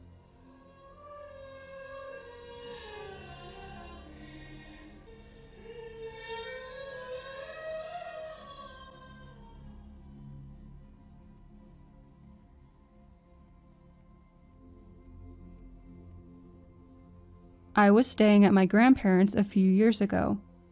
It was a big house with a staircase leading from the ground floor up to the second floor. My room was directly in front of the staircase on the second level. I was around 14 years old and was so scared of my grandparents' house, as it was so massive and I always felt like it was haunted. So whenever I slept over, I would leave the door open. I had sleep paralysis a few times before this, and had trouble getting to sleep in fear of getting sleep paralysis. I could hear kids playing downstairs. It was only me and my grandparents in the house. I remember looking directly down at my feet, out to the staircase, and hearing laughing. Then I could hear footsteps running up the stairs, and I could see the head and shoulder of a young boy peeking up at me. So I closed my eyes because that's all I could do. Then I could hear the little footsteps come up the remaining steps and stop at the end of my bed. It was quiet for a few seconds, but then I could feel pressure on the end of my bed, heavy enough to be a little child around 5 to 6 years old. They walked up the top of the bed by my head, and I could hear the springs in the bed move with the pressure. Then they jumped to the side of the bed and made a thump. Then I could hear them running back down the stairs and laughing. I was 100% awake and aware of what was happening. I just couldn't move or scream. When I could finally move, I yelled out to my grandparents. My grandma came running into my room and I told her what happened. She didn't believe me and thought that I had just had a bad dream, but I didn't get to sleep the rest of the night.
Lake Baikal, located in Siberia, Russia, is the world's largest and oldest freshwater lake.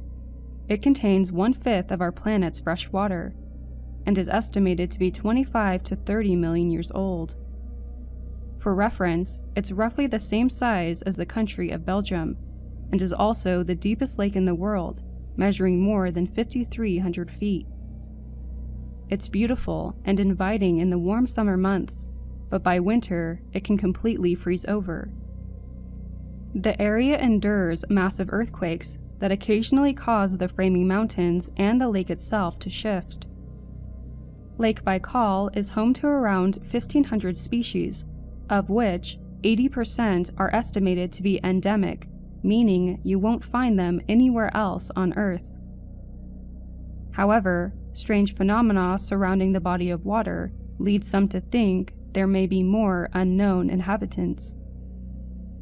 Several eyewitness reports throughout the years explain seeing saucer-shaped aircrafts hovering near Lake Baikal. Flying bright orbs have also been seen near the water on various occasions. Some locals believe Lake Baikal is a spiritual area, and that it's a place for otherworldly creatures to visit. But what about the creatures that don't visit us from above, but dwell in the depths beneath?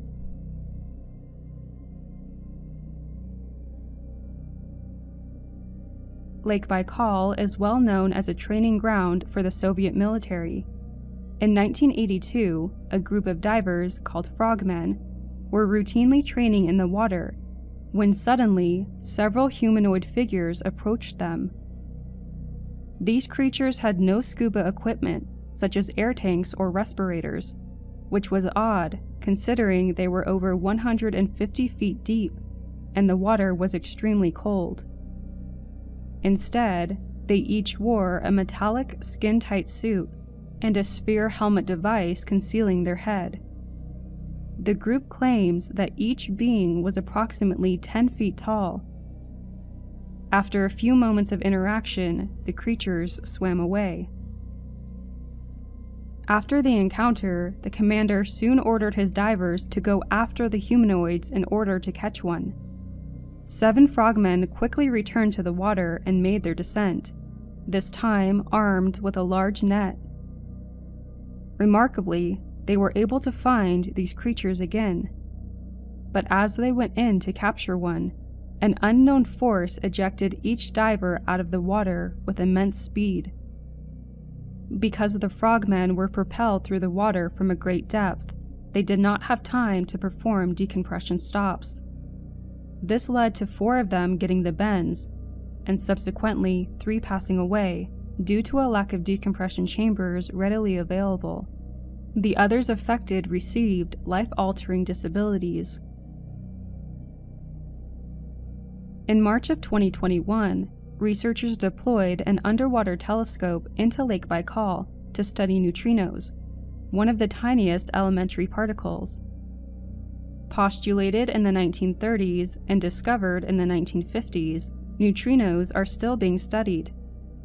They are 1 million times less massive than electrons and rarely interact with other matter. This is important because neutrinos could give insight on the workings of galaxies in the universe.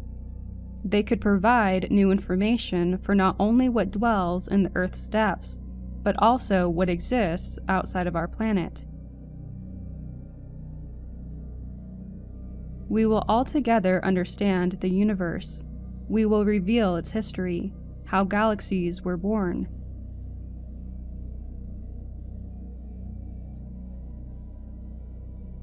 What is happening at Lake Baikal, and why are there so many paranormal encounters? What ejected those frogmen from the water on that day in 1982?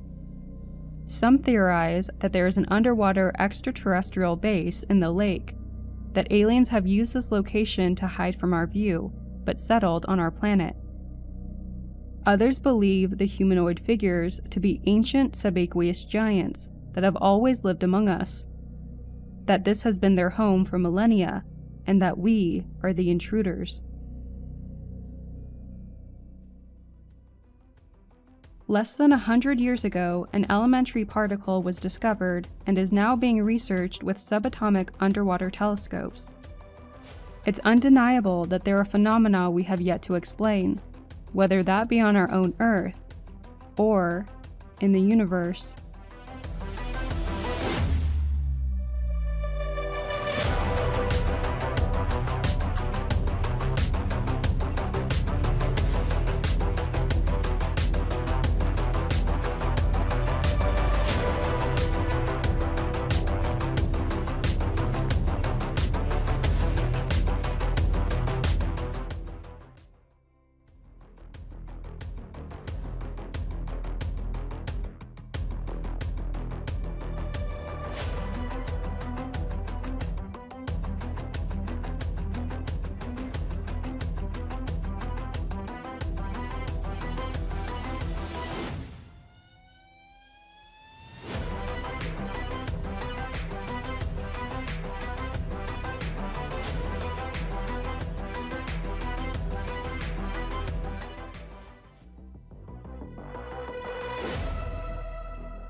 In December 1872, the De Gratia was sailing in the Atlantic Ocean and spotted what appeared to be an erratically moving and directionless ship. They got closer to investigate and eventually boarded the ship, only to find absolutely no one. The vessel seemed to be in fine working order, so the absence of the captain or any of the crewmen was puzzling. This ship was called the Mary Celeste and would go down in infamy as the ghost ship.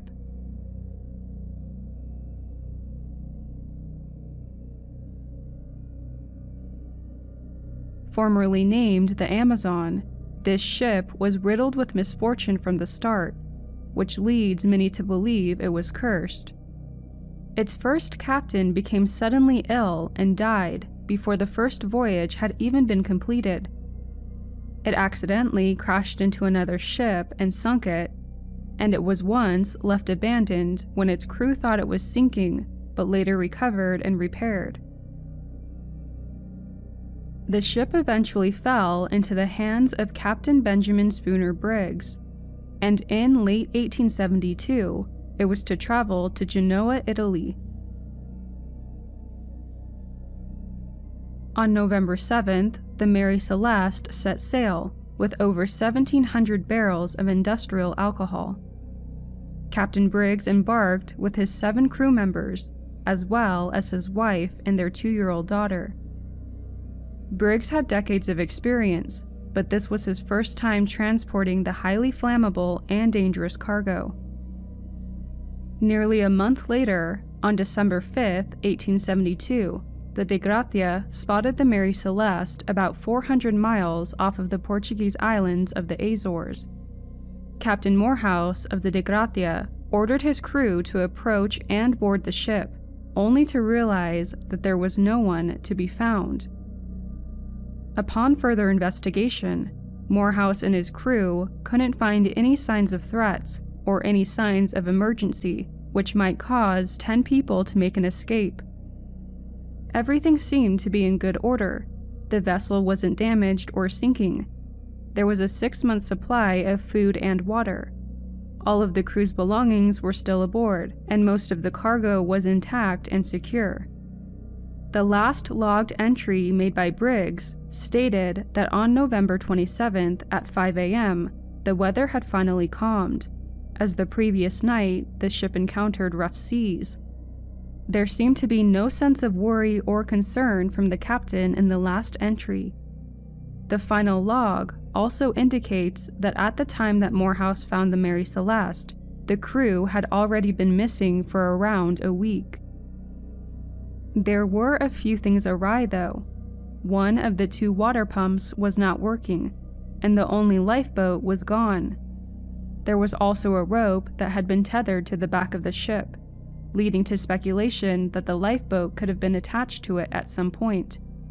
In addition, 9 of the 1,700 barrels of alcohol were empty, but these barrels were made of red oak, which is more porous, meaning that the alcohol could have just seeped out. Morehouse brought the ship to Gibraltar, where it was investigated and found to have not been involved in foul play. It was still seaworthy, and there was no indication of an emergency, which should have led a captain to order his crew to abandon ship. Morehouse was awarded 1/6 of the insurance that was covering the Mary Celeste.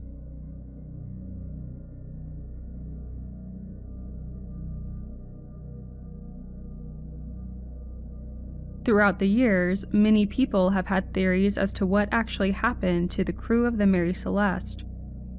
Some have far-fetched speculations that it was a giant sea monster that consumed the poor souls, but this is easily debunked because the ship was undamaged. Others think that maybe it was a pirate attack, but that wouldn't make sense because all of the crew's valuables, food, water, and the cargo were accounted for. If pirates had struck, surely they would have looted the entire vessel. Some theorize that the crew consumed the alcohol on board, became drunk, and this somehow led to their demise. It's important to remember that the cargo was industrial alcohol and not drinking alcohol. Briggs also ran a tight ship and didn't allow drinking on board to begin with. It's very improbable that all 9 adults became drunk and decided to abandon ship. However, there are some believable theories. Some think that Briggs just became very panicked and ordered his crew and family off. 5 days prior to the last entry, it had been logged that Briggs expected to see land, but hadn't. Research conducted determined that he was likely 120 miles off of where he was thought to be, probably due to faulty equipment. Perhaps the water pump had broken, the ship's hull began filling with water, and Briggs couldn't decide if the ship was taking on too much water to stay adrift. This, along with being off course and not seeing land, he began to panic, and he ordered his crew and family to board the lifeboat. Another plausible theory is that there were fumes from the cargo that were becoming too strong, and Briggs was growing anxious either for the crew's health or of an imminent explosion. Again, this was the captain's first time hauling this type of dangerous cargo, so it's not unlikely that he would have been nervous and uneasy. Perhaps he thought it was a good chance to air out the vessel since the weather had finally calmed. Though there's contradicting information as to if the doors, hatches, and windows were found closed or opened. Either way, if he was concerned due to the contents of the cargo, he may have ordered everyone into the lifeboat and tethered it to the back of the ship as to not float too far. Maybe the rope wasn't as durable as he assumed, or perhaps rough weather or choppy seas broke it, causing the lifeboat to drift off, unable to reach the ship again. Opinions and theories will continue for years to come, comparing evidence and trying to rationalize this long-lived mystery. There will always be unanswered questions, and it's unlikely that we will ever truly know what happened to the 10 members of the Mary Celeste on that cold November day.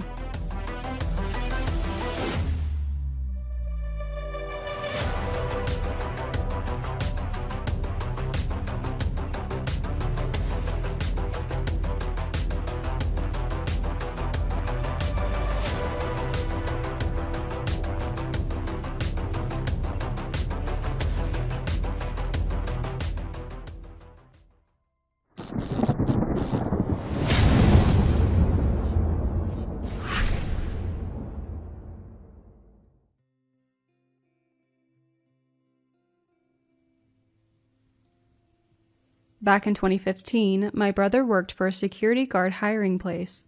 Not exactly sure what you call it.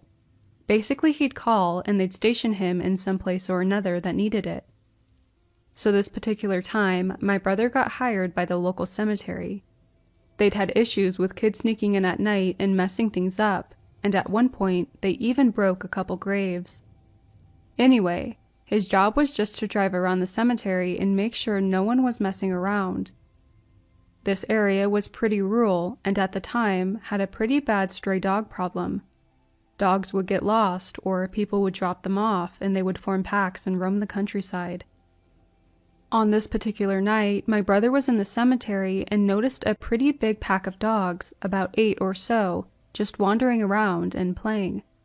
There was a big Rottweiler, a couple of mixed breed dogs, and even a little Bichon Frise that was clearly someone's pet at some point because it still had a harness on. So my brother is doing his rounds, and he's driving really slowly with the window down. He has his arm out of the window with the spotlight, and it's pitch black at this point. Suddenly, he hears the dogs going crazy. And then he hears what he best described as the screaming bird from the swamp episode of Avatar: The Last Airbender, but deeper and more human-like, with a rattling sound mixed in like a rattlesnake's tail.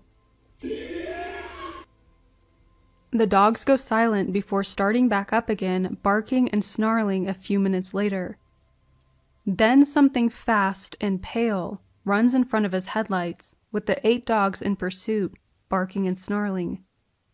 He decides to follow the dogs in fear that they're getting ready to tear someone's pet to pieces. He parks his car, gets out with a spotlight, and then follows the sound of the barking. He then hears the scream again and swears that he heard a faint "help," mixed in with the weird screeching and rattling. He gets to where the dogs are going nuts and shines his light, and is surprised to see that the dogs have a deer. He said that this deer was a pale gray color. It was skinny and emaciated, and then he shined the light on its eyes. They're black, he said, but no light reflected off of them, and had no shine whatsoever. They looked like the eyes of something dead. He is understandably confused, and he's standing there, a few yards away from a pack of angry, snarling dogs that haven't even registered that he's there. The dogs have this deer surrounded and are taking turns nipping at its hind end and legs, but my brother notices that every time they do, they recoil and sort of gag, as if the taste is appalling to them. My brother then hears a deep growling from behind him. This big Rottweiler bowls past him and launches itself at the deer, grabbed its hind legs, and with a mighty shake knocks the thing over and just starts wailing on it. He then says the deer let out a screech again, and then it takes its hoof and swipes, yes, he said swipes, at the dog. The dog lets go and the thing takes off. The dogs are hard on its heels. He never did guard work at that cemetery again, but he did go back a few days later and managed to get that little Bichon Frise to come with him, and he's had that dog for the last 5 years.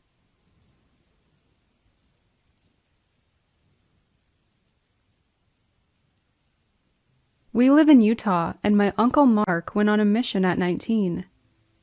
They sent him to a Native American reservation in Arizona and paired him with a companion named Carl. When they first got there, there was a huge rift with the locals on the reservation with them being there. They didn't want my uncle and Carl staying on the reservation. Eventually, they came to a compromise that they would stay on the outskirts in a trailer.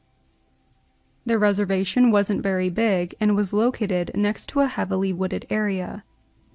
The first night, they were trying to sleep when all of a sudden, their trailer started to shake violently back and forth. Startled and not sure what was happening, they climbed under the table for cover. Mark could distinctly hear someone pushing it from both sides of the trailer, like a group of people. After about 5 minutes, it stopped. That next day, they made rounds on the reservation and were talking to the locals. Carl made a comment to one of the families that their trailer was shaking the night before. The family got very quiet and told them they had to leave. They thought it was strange, but they didn't think much of it. The next night, it happened again. They woke up to their trailer shaking back and forth. Again, they climbed under their table until it stopped. This went on for 2 more nights. Anytime they tried to talk to anyone about it, they got quiet and told them they had to leave. Mark started thinking that due to the tension of their arrival, the locals were doing this to scare them off the reservation. They then go into the convenience store and they were talking together about how frustrated they were with the situation. The clerk overheard and said, "They can't talk about it, it's forbidden." Confused, they asked him, "Can't talk about what?" The guy continues to tell them about skinwalkers. He says that they are evil demons that were once Native American witches, and if they talk about it, the skinwalkers will come for their souls. They just walked out of there baffled. They thought it was another scare tactic. So that night, when the shaking started again, my uncle decided to be brave and confront them. He went to the trailer door, flung it open, and yelled, "Hey!" But when he did that, he saw 3 animals run off. 2 were a wolf, 1 was a bear. As he watched them run towards the trees, all 3 of them stood up on 2 legs and walked slowly towards the trees, making a human cackling laugh. It scared him so bad that they called their mission president the next morning and asked to be moved. They were relocated that day. For a year, nothing happened. One day, they announced that Carl was being relocated to another city, and Mark was going to get a new companion, Jimmy. They had to drive for an hour to pick up Jimmy from the airport. The road they traveled went through the boundaries of the reservation. They arrived at about 8 p.m. and met Jimmy, and then they go to leave. The mission president tells Jimmy, "We're driving through a dangerous area at night, so we can't make any stops. If you need to use the restroom, you need to go now." Jimmy says, "I'm fine." The mission president gets serious enough to even freak out Mark. "I am not kidding. Go do your business." Jimmy was insistent that he was fine, so they finally hit the road. As they were about 30 minutes into the drive, they were going through the area of the reservation boundaries, and Jimmy starts complaining that he needs to pee badly. The mission president says, "We can't stop here. You'll have to hold it." Jimmy keeps going on, "I really can't hold it." So the mission president stops the car and says, "Okay, but you do your business next to the door. If I say get into the car, you better get into the car fast." With a look of confusion, Jimmy says, "All right," opens the door and starts to do his business. About 5 seconds later, the mission president says nothing and just yanks Jimmy into the car and floors it. Jimmy and Mark start freaking out. "What's going on?" The mission president says nothing and just increases his speed. Then Mark sees something next to the car to his right. A giant wolf-looking man was running on 2 feet next to the car. Mark looked at the speedometer, and they were going 60 miles an hour and still increasing. The wolf creature kept next to the car for 10 minutes until it finally took off into the trees. Shaking, Jimmy gets out of the car when they arrive. They didn't speak through the whole ordeal. And says, "What did I just see?" The mission president says, "Next time I tell you to take care of your business, you take care of your business."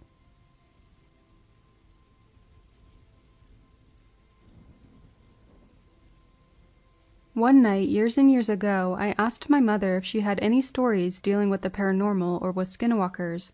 She explained that she had, but this story she was about to tell me comes from her cousin, and perhaps is one of the most terrifying encounters I've heard. Her story begins one evening when she was asked by her grandma and mom to watch 4 of the younger kids while her mom and grandma went to visit a family member. The house they were staying at was her grandma's, which was a traditional hogan. Now the hogan had a rickety door made up of a long piece of floorboard and held together with baling wire and rope from the hay bales. The evening was quickly approaching. Her mom and grandma explained that they would be back within the hour, and they wouldn't be far, just a half-mile down the road. Like most traditional hogans, the floor was made up of dirt, and a single stove in the middle that provided the heat and cooking for the household. As night fully approached, she had just put the kids to bed when she was waiting for her mom and grandma to return. She explained that it was getting really late and her mom and grandma hadn't yet returned home. so she made a fire to keep her and the younger kids warm. Then she said the dogs started wildly barking. Ignoring them and thinking that they had just spotted a small animal, she continued to wait. Like all reservation homes, they had no electricity, so light was provided by oil lamps and candles. She said she continued to wait by the oil lamp while the dogs continued to bark wildly. She then thought that she heard her mom and grandma coming, so she opened the door and peeked outside. Still no one was there, but the dogs, who were still barking, were now facing a nearby hill.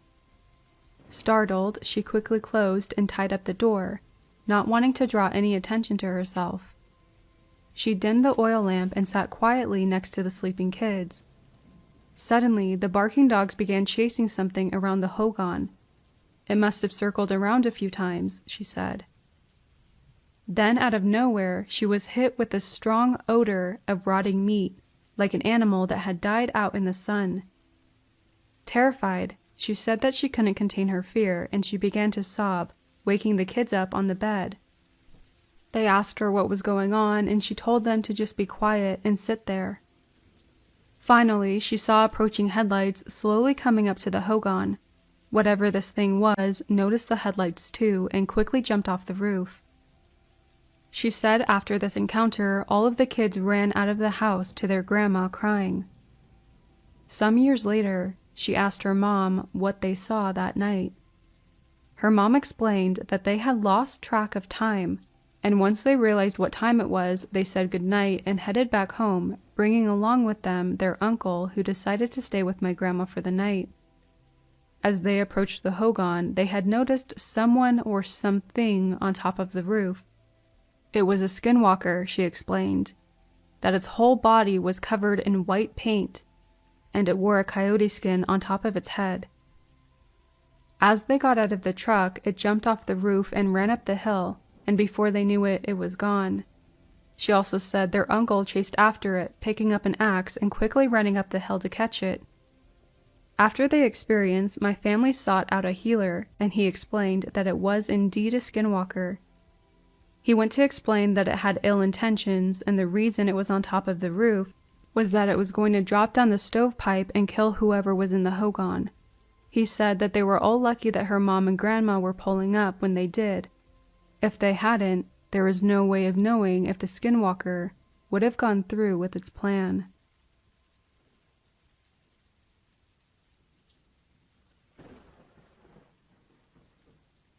My dad has had many run-ins with the entities of the dark from his childhood into his adult life. One story he told my little sister and me was when he was in his 30s. My mom and dad didn't have the best relationship when I was growing up, so my dad leaving for a period of time was something not out of the ordinary. During this one period, my dad had left and was staying with my grandma and grandpa. They had a little house close to the mountains, which was about 12 miles, maybe more, outside the city of Gallup, New Mexico. The story starts when my dad and his brother had to hitchhike into town to look for work and to help my brother sell his jewelry that he made. After a long day in town, they decided to head home since no one at the time had a home phone, and their only form of transportation was walking. It had been early in the evening when they finally arrived at the dirt road that led home. The sun was setting fast, so my dad and his brother picked up their pace, not wanting to walk home in the dark. As they were getting close to home, his brother began to walk faster. Wondering why, he asked him, "Hey, what's going on?" His brother looked at him with a stern look and answered, "Just keep up." Quickening their pace, my dad began to hear voices coming from the trees. Not wanting to look in the direction where they were coming from, they ignored the voices for as long as they could. Nearing home, my dad stopped and began to curse at whatever was stalking them. But then it was quiet. My dad stood there below the hill close to home with the unnerving quietness. He said that he could hear his heart pounding in his ears. Looking in the direction where he last heard the voice, he said it whispered his name. After that, he and his brother bolted the last few yards home. As they ran, my dad could hear the mysterious creature behind them. With the sound of bare feet pounding on the ground and getting closer, they began sprinting even harder, finally making it to the front door of the house. Before bursting through the front door, they stopped and looked back, expecting to see something or someone behind them, but they saw nothing.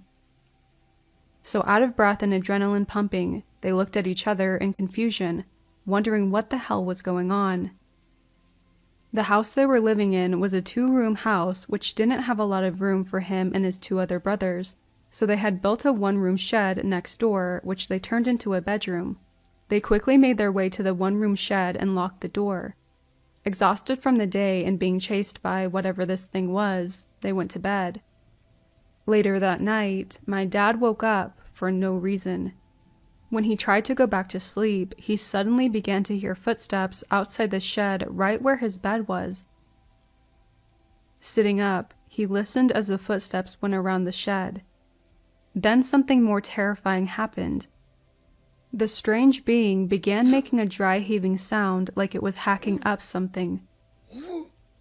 He whispered his brother's name after a few minutes, and his brother whispered back and told him to ignore it and not pay attention to it and it would go away. As he laid back down, trying so much to ignore it, it would circle around the shed, whispering him and his brother's name. Finally, after what felt like so many hours, it stopped. Bravely, my dad sat back up and strained his ears to hear if the mysterious creature had finally left. Taking one more look around the room, my dad noticed something from the corner of his eye. He saw a black shape staring through the window. It looked like a sheep's head, but the creature had hands, human hands, pressed up against the window. My dad shouted in Navajo, telling the creature it's not wanted here and to go away. The terrifying creature then stepped back and disappeared from his view. Sometime later, he had finally fallen asleep, and then awoke the next morning and told his mom and dad what happened. Recounting the experience to my grandma, they knew they had encountered a skinwalker. She told him to pray and bless himself with the smoke from the stove. This would be one of the stories my dad would tell us as a warning, never to be out after dark, or you would more than likely encounter a skinwalker.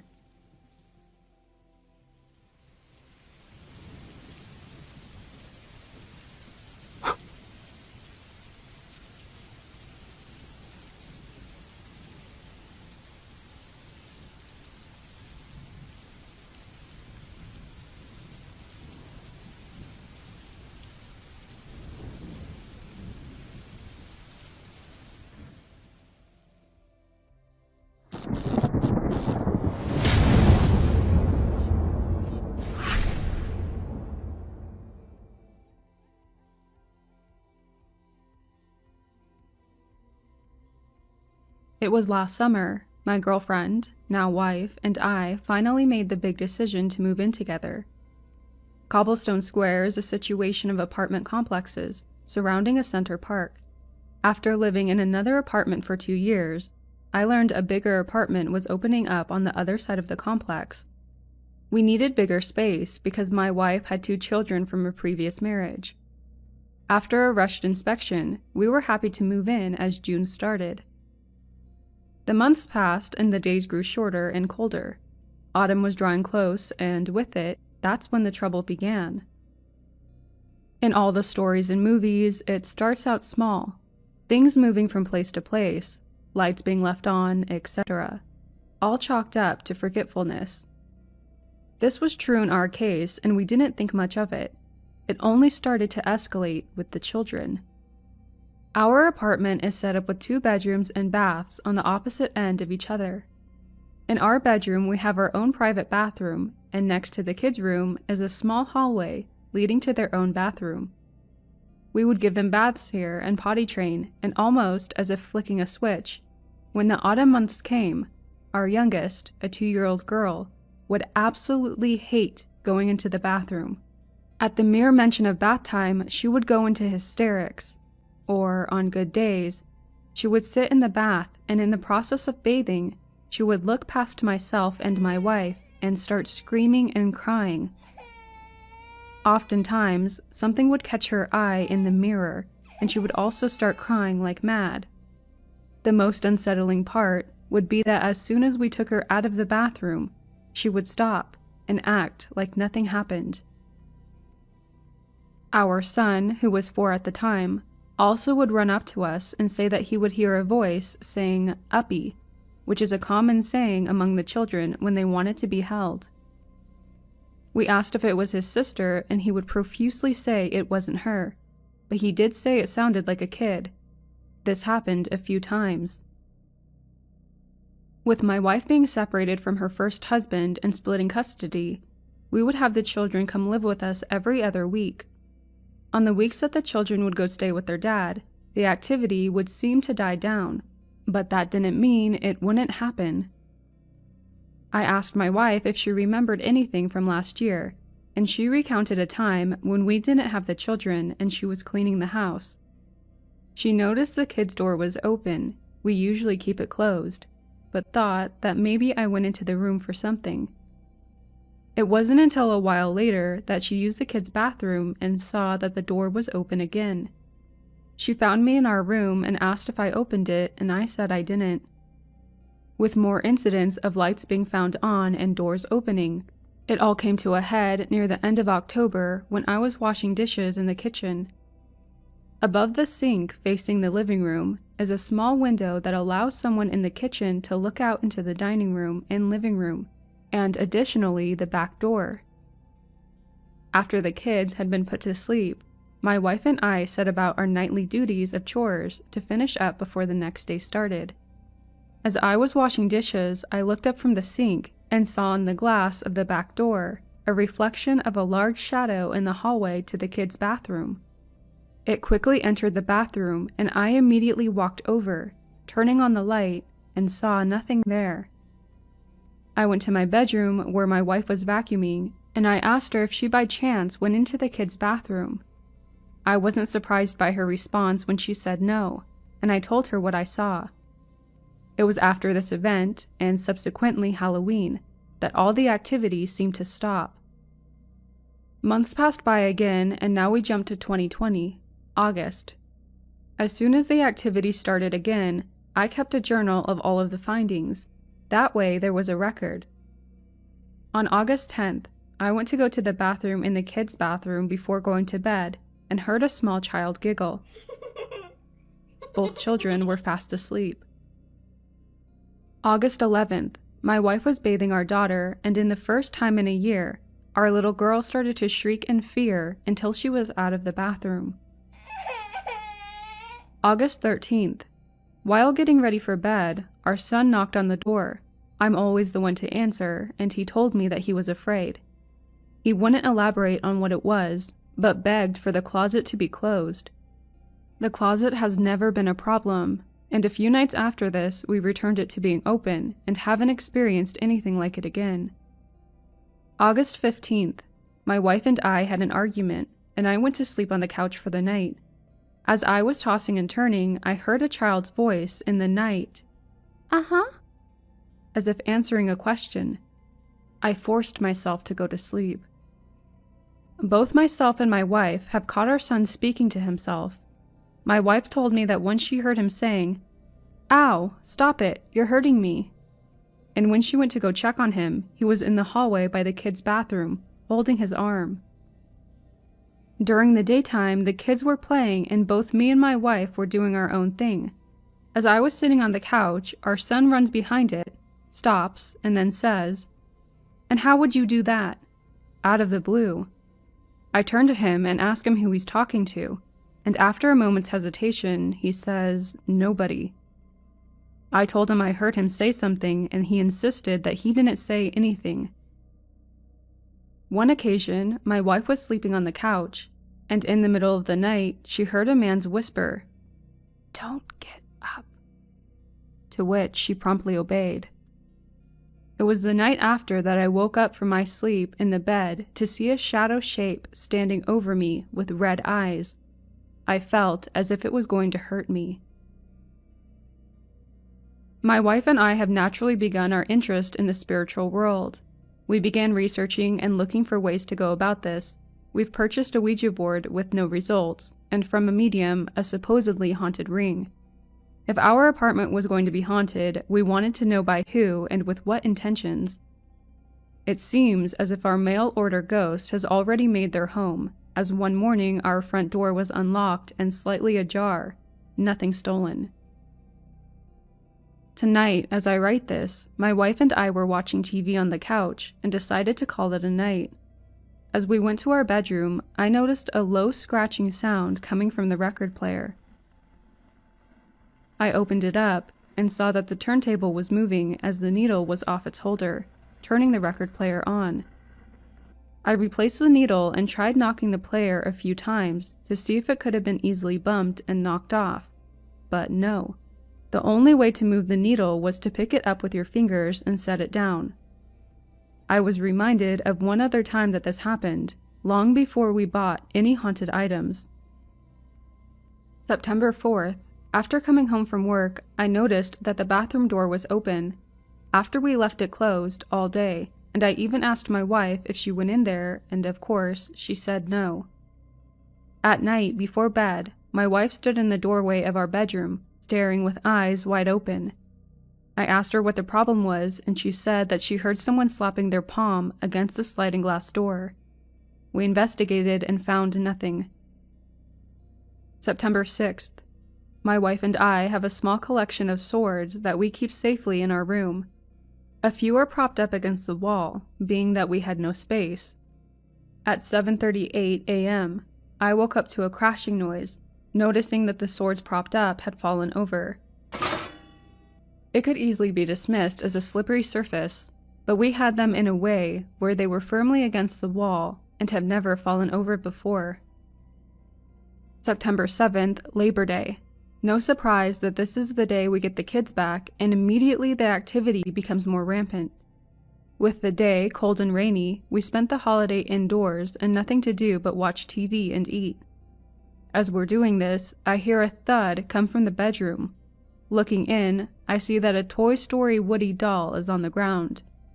I received it for Christmas from my in-laws and put it on top of the bookshelf next to Buzz. Never has this fallen over, or at the very least, was unsteady. My wife mentioned how I left out another event from this last year that happened to her. She was quick to remind me that once when she was in the bathroom putting on makeup, she saw a face behind the door, almost as if peeking in. She turned and saw nothing. My sister-in-law is an employee at Best Buy and gave us the courtesy of purchasing a security cam for us. All updates will be posted. September 13th. With the installation of the camera, it seems that things have died down, which brings us a sigh of relief. We talked with our son, who's 5, and he told us that sometimes in his room, he feels as if someone is watching him, and not only that, but someone speaks to him. He told me that it sounded like a little boy whispering in his ear when he's laying in bed after we say goodnight. He says the voice says, "Time to go to sleep," every time that it speaks. I asked if he felt like it was going to hurt him, and he said no. This morning, as I typed this, he came rushing to the room and said he heard it again. It was the night before that I set up a microphone to record in the night. I've looked back on the recording and my findings are inconclusive. The children have a white noise machine going on in their room all night, which my son said is where he hears the voice coming from. I've checked the audio closely, and even at hours where the children are definitely asleep, it still sounds like there are full-on conversations happening between people.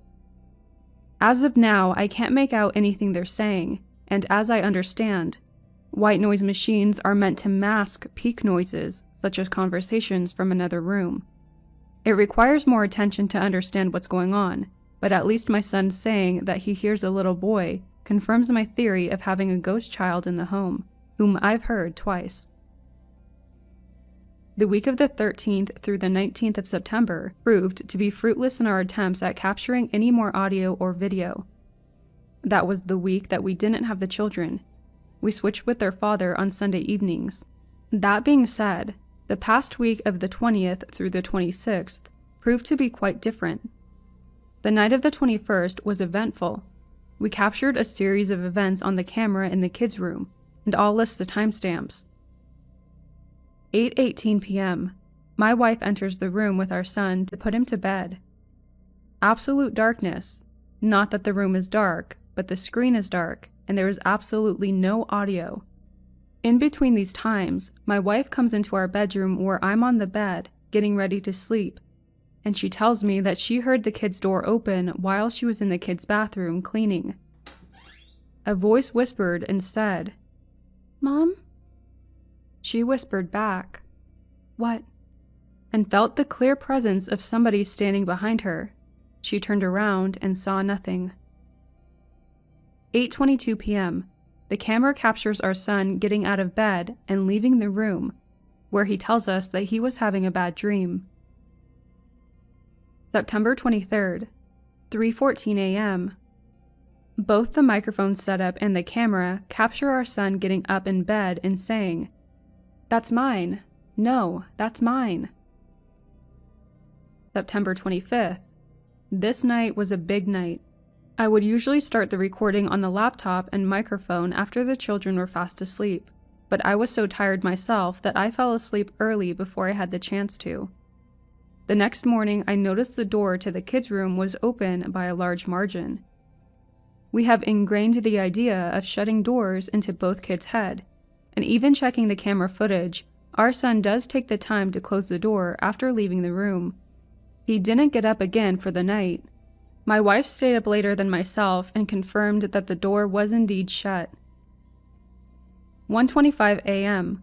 Our son wakes up and notices either the door opening or the door being open, and promptly throws the covers over his face and goes back to sleep. September 26th, 5:20 a.m. A small tap is heard on our bedroom door. I figured it was our son, so I got up and opened the door, but nobody was there. 6:06 a.m. Our son comes to our door saying that he heard a voice saying, "Hey." I checked the mic, and indeed, before our son wakes up, there is the slightest whisper of "hey," and then our son begins to stir as if he's scared in his sleep and wakes up entirely. 8:59 a.m. While going over the recordings in the kids' bedroom, a few books on the bookshelf fell over. October 7th. It's been a while since I've come back and posted on this, and that's because the activity that's been happening has been nothing more than the expected phantom knocking. Nothing extreme, until last night. We bought for our kids 2 small pumpkins to paint, and we set them on the table out of the way, but this morning both pumpkins were off the table sitting on the floor. One was in the living room and one was in the hallway by the kids' room. October 8th. This morning, my wife said when she was getting ready in the bathroom, she heard what sounded like whispers coming from the bedroom. She looked out, expecting to see the kids, but nobody. Out of the whispers, she could make out, "There she is." I asked what it sounded like, and she said, "Like a little kid. That's why I thought it was ours." On the night of October 8th, we got in the mail a ghost sweeper, a device that sweeps through radio waves and can pick up EVPs. I was excited to use it when it charged, so after the kids were asleep and my wife was in our bedroom, I sat in the living room and held our mail-order ghost, Gloria, who was attached to the ring. Now to note, every time I hold this ring, I get a headache, and last night was no different. I turned on the sweeper and simply said, "Hello?" while holding Gloria. I cannot confirm what I heard, but I heard what sounded like a woman's voice say, "Hello?" back to me. I quickly asked more questions, but nothing more was heard. I decided to put Gloria on. She fits only on one finger, my left pinky, and then I went to bed. I usually fall asleep on my back and stay that way. Once in a while, I'll turn on my side, but last night I couldn't get to sleep until I rolled onto my left side, the same side Gloria was on. Anytime I laid on my back or turned right, I would wake up until I returned to the left side. It was interesting. I am thoroughly convinced my apartment is haunted. People die in them way too often to think it's not a possibility. And if nobody died here, the cemetery across the road definitely doesn't bring me any comfort. As I write this, I can say that two distinct entities can somewhat be accounted for: a small child ghost and something else, or maybe something that wants to be viewed as a child. We still live here to this day, and autumn is just beginning. That's when things seem to really get interesting around here.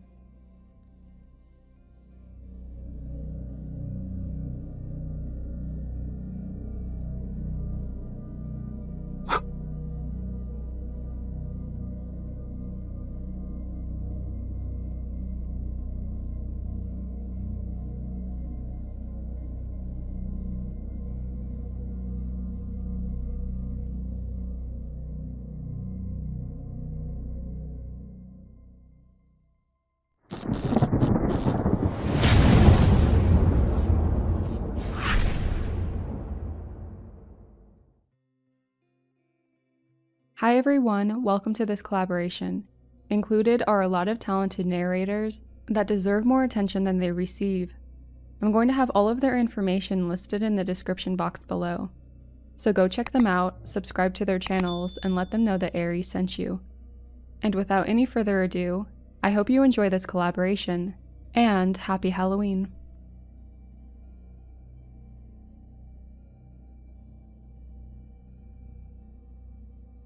I know this sounds totally unbelievable, especially since it happened on Halloween, but I promise, this happened. Thinking about it now gives me the chills, and I can barely type this up. So it was what seemed to be a normal Halloween night, and me and my friend Cameron were very excited to be trick-or-treating. Naturally, we ran ahead of our parents and approached the house at the end of the cul-de-sac. Not completely relevant, but in this house lived a troubled boy named Cash. There were many rumors about him, that he shot his teacher with a BB gun, that he worshipped the devil, that he went to juvenile hall as a kid, etc. So there was a bit of an enigma around the house, but that didn't seem to scare us at the time. After all, we were so caught up in the hype of Halloween that didn't matter. All I remember is approaching the house and a nice lady opening the door. I remember being surprised that anyone even opened the door. Nonetheless, a really nice-seeming lady. After all, this was Cash's house. Next thing I know, we're in the house, and the door is closed. I don't recall ever deciding to go in the house. The main room to the house was very long and had purple lights illuminating it. We were then led into an elevator at the end of the room, where a pale-faced, gaunt, tall man, dressed in a tuxedo, wearing white gloves, stood in the corner, welcoming us in. We walked in and the door closed behind us, and I remember feeling like we had gone down several floors. The elevator was very dark, but I could tell we were somehow traveling downward in this one-story house. The whole time the man stood motionless in the corner, with his hands at his sides.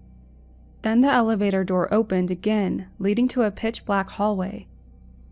At this point, I don't know what happened.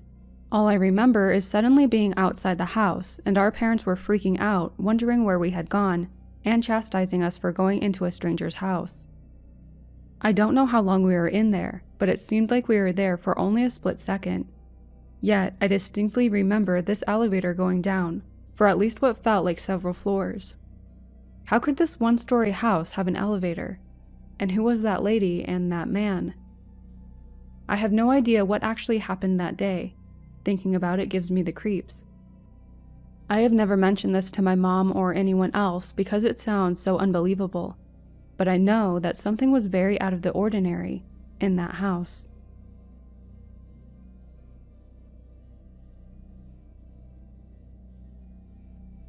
I think it's finally time that I write this down. It's haunted me for years, but maybe this will help me move on. I don't know if I can ever forgive myself for what happened that night. I was 15. My girlfriend, her brother, my best friend, and I had come up with the brilliant idea to stay out all night on Halloween. We had the perfect plan. My friend Art, not his real name, and I would tell our parents that we were going to spend the night at Layla's and Will's, not their real names, house. Likewise, Layla would tell her parents that she and Will would be spending the night at my house. I know, it was stupid, but we were confident that our plan would work. I wish the plan had failed. That Halloween night, we'd set out feeling like total rebels.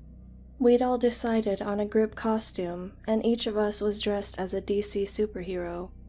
Will had dressed as Superman, Art was the Flash, Layla was Supergirl, and I was Batgirl. We were all pumped. We had the whole night to stuff our faces with candy, hang out, and do whatever we wanted to. After we'd trick-or-treated for about 3 hours, I'm not kidding, people started shutting their doors. By 12, there wasn't a single light on or door open. We 4 were the only people out on the street, and with the exception of a barking dog, there was no noise. Layla and I were bored, and I asked if we should just go home. Will refused. "You're at a sleepover at my house, remember? And I'm sleeping at yours. Do you want to be the one to admit to your mom that you lied?" "Come on, Will," Art spoke up. He'd been eating a lot of candy and had been pretty quiet for the last few minutes, likely battling a massive stomachache. "This isn't as fun as you said it would be. Maybe it'd be better if we just went home and told the truth. They'd be mad, but maybe we can still have an actual sleepover." Will looked at each of us and realized that he was the only one who wanted to stay out. He sighed and looked like he was about to relent. Then he looked behind us, and his face lit up like a jack-o'-lantern. "What's that?" he said excitedly, already beginning to move towards it. I turned around. Not 20 feet away was a house that I'd never seen before on our street. It looked like a typical townhouse. That's usually what you see in our neighborhood, but it was covered from porch to chimney with Halloween decorations. And not the cheap plastic ones you get at the dollar store, but the quality makes you want to run decorations that give kids nightmares. There were 2 disturbingly lifelike pumpkin-headed scarecrows guarding the front gate, and over 24 skeletons standing at attention in the front yard.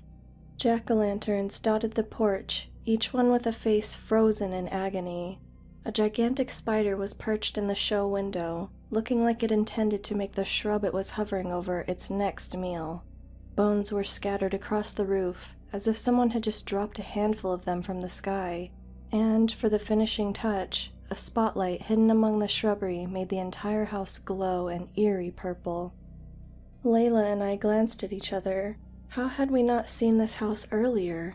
Granted, we hadn't been paying close attention to every house we passed, but still, we'd been all over town. We'd have noticed a glowing purple house, right? I turned to ask Art, but he was just as entranced as Will. Before I could blink, he was running towards the house too. Once again, I glanced at Layla. She shrugged her shoulders as if asking what I expected from 2 Halloween-crazed boys. I grabbed her hand, and we ran after them. Up close, the house was even more disturbing. The scarecrows eyed us as we walked through the front gate. I tried not to gag as I passed them. Someone had certainly taken liberties to make the yard believable.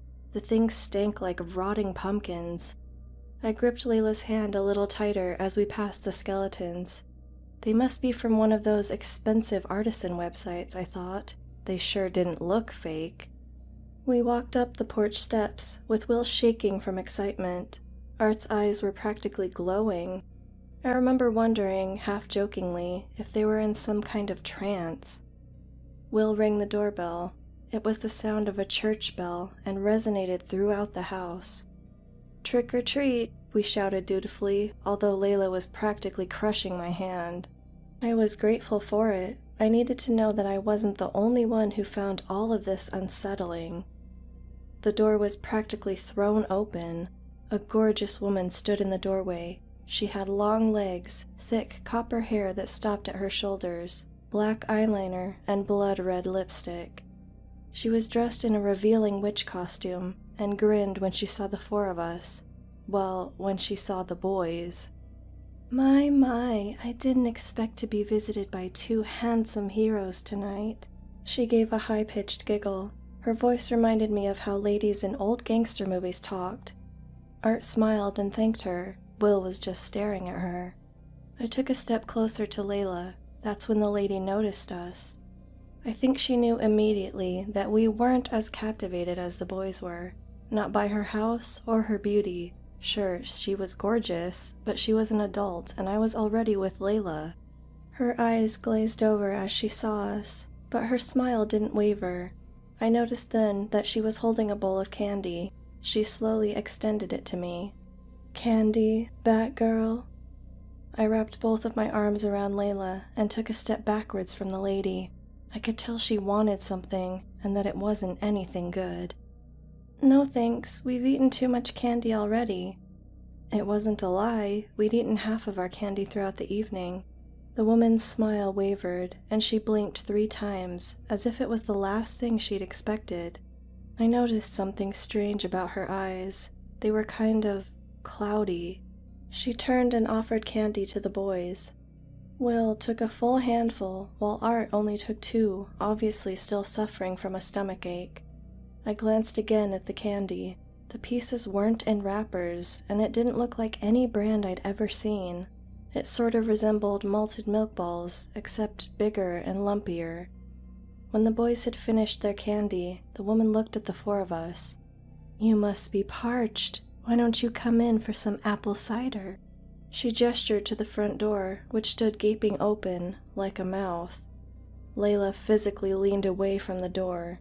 She wouldn't go in there for $1,000, let alone a glass of cider. I agreed with her.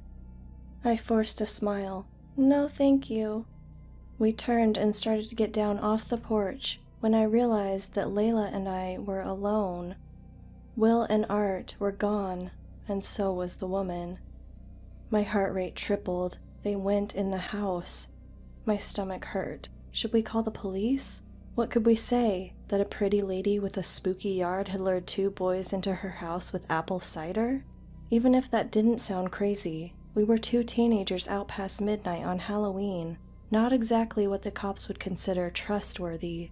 Plus, we couldn't prove that she wanted to hurt the boys. Still, we had to make sure that they were okay. We started walking around the house. On the left side, there weren't any windows. This made sense, though, it being a townhouse and all. The back of the house had a porch, but the windows and doors were all covered. The right side of the house yielded the same results as the left, leaving us only one option: the show window. We maneuvered around the skeletons in the yard and went as close as we dared up to the window. I, being dressed in black and thus harder to see, decided to look in the window, while Layla, dressed in bright red and blue, made sure the lady didn't come out of the house. Before peering in, I took an uneasy glance at the giant spider. Against my better judgment, I touched it. Solid plastic. I sighed and told myself not to be so jumpy. I peered through the window. I was staring at a lit fireplace. It seemed to be the only light source in the room. It was pretty dim in there. Still, I could make out 2 enormous armchairs on either side of the fireplace. I could make out Art's bright red Flash costume, and I could see the blue from Will's costume. They were both slumped in the chairs, as if asleep. There was a coffee table between the chairs, holding 2 half-empty glasses of what could only be apple cider. In the center of the room stood the lady. She was standing up as straight as a rod, her arms lifeless at her sides. Then, with no warning, her right arm shot straight up. She held it there for a second, then let it fall. A second later, she did it again with the other arm. Then, I swear, she started growling. As if this was a signal, Will and Art got up. I could tell that their eyes were closed, but they came right over to her. She put her left index finger on Art's forehead and her right index finger on Will's forehead, and she began to chant. Veneninum santiatum, age puer, languorem santias, nesico quomodo, lantianam, loqui, ut alligent. All 3 of them suddenly began to convulse. Art went down, followed by Will. They both started to kick wildly. Then their kicks became weaker, as if they were losing energy. Then they stopped. I must have made a noise. Layla told me later that tears were streaming down my face. I must have sobbed without knowing it because the lady turned around. Her eyes were completely blue, with no pupils to be seen. Her mouth was hanging open, with saliva the color of her eyes dripping from her lips, and her face was starting to melt. I screamed. Layla screamed. I shoved myself away from the window and landed flat on my back. The wind was knocked out of me, but I was too scared to care. Layla yanked me to my feet, and we just started running. We charged through the skeletons, which I now thoroughly believe were real. As we charged through the gate, I knocked over one of the scarecrows. Its head smashed to bits on the ground, revealing a human skull underneath. We ran, not knowing where we were going and not caring. We finally ended up in front of my house, and we both collapsed into each other's arms, sobbing. I told my mom everything. At first she thought I was making up a story to get out of lying to her, but one look at our faces and she knew we were serious. She called the cops immediately. When they investigated the strange house, they made a shocking discovery. It belonged to a Miss Smith, not her real name, who was a woman in her 20s and fit our descriptions, but she'd been on vacation in Alabama with her mother for the last 2 days. They never found their bodies. Art and Will remain missing to this day. The police don't believe our account of some life-sucking witch. They believe that a child predator drugged them and ran off with them. I don't think Layla and I ever really got over it. We broke up in 12th grade when she and her family moved away for a fresh start. A few months later, I moved too. We text now and then, but we aren't as close as we used to be. Still, I'm glad I've saved her number all of these years, because tonight I saw something that brought back that traumatic Halloween. A townhouse, bathed in purple light, with skeletons set up in the front yard. 2 of them guard the gate. One is dressed in a Superman costume. The other is dressed as the Flash.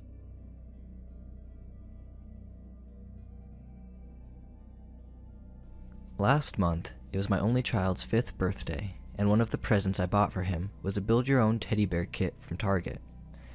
I got it as a last present and thought that he would have enjoyed the Nerf gun, or the Avenger movies far more, but no. He enjoyed the teddy bear kit more than anything else.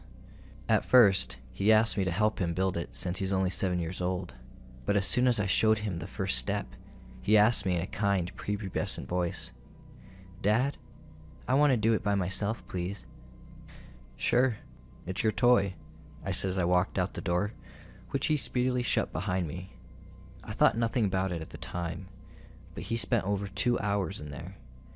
Every time I tried to open the door, I could hear him get up and run over to block it. I originally thought it was cute for the first 2 times, but I became concerned with why he wanted to keep me out of his room so badly.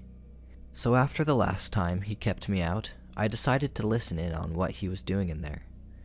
I put my ear up to the door, and I could hear my son's cute voice say, "There you go, Mr. Teddy. A great big nose for you." My heart got all warm and fuzzy when I heard this, because he really wasn't doing anything bad. But then I heard another voice say back to him, in a low, scratchy tone, "Someone's at the door, Tommy." What?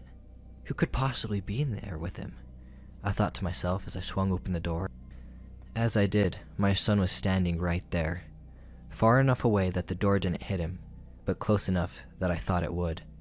Jumping back a little due to how freaky he was, I looked about his room to see if he had any friends that snuck in to play with him.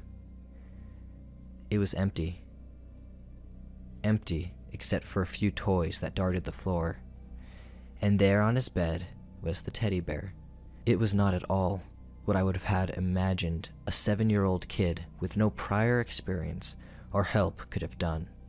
The stitching was even, and the buttons were so tightly knit in the proper place. I walked forward to it, about to pick it up as I said, "Wow, son, you really did a good—" "No! Don't touch him!" My son screamed as he lunged in front of my outstretched hand. Why can't I touch him? I just want to see how good you made him," I asked, perplexed. "He says he only wants to be held by me," my son said as he grabbed the teddy bear and held him close to his chest. This didn't seem weird to me at all at the time, because all kids at one point don't like you to touch their things, so I left the room. Behind me, the door speedily shut with a gust of wind that brushed up along my back. I decided to take a nap on the couch, and as I dozed off to sleep, the purring from our cat Snowball kept me awake. He was tucked away in the corner of the room, all curled up in a ball. "Huh? Snowy, what's wrong?" I said in a baby talk tone as I got up and walked toward her. The closer I got, the more she tried to back away into the corner, and I began to slowly lower my hand to pet her, but she nicked my finger with her claws, which she had never done before. I was wondering what had gone into her, until I noticed a large patch of fur missing that left a bloody red skin mark as if something had skinned it off of her. I wondered how such a thing happened to her, and looked around the house to see if she rubbed up against something that might have peeled it off. That's when I heard the cat scream in agony from the living room. I darted as fast as I could to where she was, and another patch of fur was gone, which left her rolling crazily on the ground, rubbing her blood into the carpet. I quickly picked her up as she fought against me, but soon stopped as I gently petted the top of her head. My mind was spinning on what did this to her, so fast that I was unable to find them, or it as I ran over. I took her to the kitchen cabinet and pulled out some bandages after I had washed off the blood in the sink. She rubbed her head against my hand as I bandaged her up, and then let her go. However, she didn't stray too far from my side no matter where I went. I decided to see if anything was wrong with Tommy, and as I got to the door, I heard the same strange voice from before talking to my son, as if they were having a conversation. So I swung open the door and was traumatized to find that the teddy bear now had patches of the cat's fur stitched to him. Why? Where did you get those patches of fur?" I said as to trap him in a lie, as I tried to hold back the anger that enraged inside of me. "Mr. Teddy got them for me, Dad. He wants to be like a real bear and have fur. Look at how white beautiful the fur is. It's just like Snowball's." Tommy responded innocently as he brushed his hands across the patches of white blood-stained hair on the bear. I didn't know how to react, because the shock hit me so hard that I just stood there, wide-eyed, and muttered, "How did you get the hair off the cat?" "What do you mean?" "I didn't get them from the cat. Mr. Teddy told me he found them." Tommy responded as he stared at me with a face of pure innocence. I then replied sternly, "Are you lying to me, Tommy? Come look at what you did to the poor cat." I said as I put my hand on his back, and then saw that he was trying to bring the bear, and I responded by saying, "Leave that bear here." "No, Dad, he doesn't like to be left alone," Tommy responded as he squeezed it in closer. The more I thought about the fur being stitched to it, the more I became sick to my stomach. "Leave it, or you're grounded without the teddy bear," I said as I took it from his hands and tossed it on top of the bed. Tommy was sad, but when I showed him the cat, he seemed very upset. And the cat wasn't scared of him, as I thought she would be. "Look, the same fur she is missing is on your teddy bear. Can you please explain to me why this is?" I said as I pointed at the cat. "I don't know, Dad. Mr. Teddy went and got them and bring them back to me. I have no idea why Snowball has lost fur," he said as he held her tightly. Out of the corner of my eye, I saw it, and when I turned my head, the bear was just staring at me, plopped down on the couch. "I thought I told you to leave that teddy bear in your bedroom," I muttered angrily. "I did leave him. I told you that he hates being alone," Tommy responded as he ran over and hugged the teddy bear, and as he did so, those button eyes never looked away from me. An eerie feeling ran down my spine, and I decided that I had had enough, and so I took the bear back to Target and asked what was wrong with this thing. The clerk just looked with a strange gaze and said, "Sir, we don't sell those here." "What do you mean you don't sell these here? I just bought this not too long ago, from here," I responded while gesturing to the bear. "Sir, we have never sold that at our store. Take a look. We only offer pre-made teddy bears. No teddy bear kits. You should see if you got it from Build-A-Bear Workshop," the clerk said as he showed me all of the things that they sell under the category of teddy bears. I left the store perplexed on why they didn't sell it, and I decided to look online to see if I could find the brand anywhere else. I'm not going to tell you the name of the brand that was on the package, because I don't want you trying to find this devilish creation kit. However, I never was able to find anything more about it, and it was as if it never existed. I decided that it was some weird coincidence, and so I threw him in the garbage at the dismay of my son, who begged me not to do so. But I was not about to have something with bloody real fur stitched into it be in my house. When my wife Lisa got home that night, and we were lying in bed next to each other, I told her about what happened to the cat and everything else that had occurred. She got mad at me for throwing out the bear and said that it was not a teddy bear who did that to the cat. She got out of bed and stormed to Tommy's bedroom. I followed closely behind her, and when she opened the door, she let out a traumatizing scream as we saw the bear that I threw away, tucked under the covers, but his head was propped up on the pillow, staring at us. It had Tommy's eyes and ears stitched to its now sadistic, smiling face. It tore open the stitches from its twisted mouth as it muttered to us in Tommy's voice, "Wanna play with me?"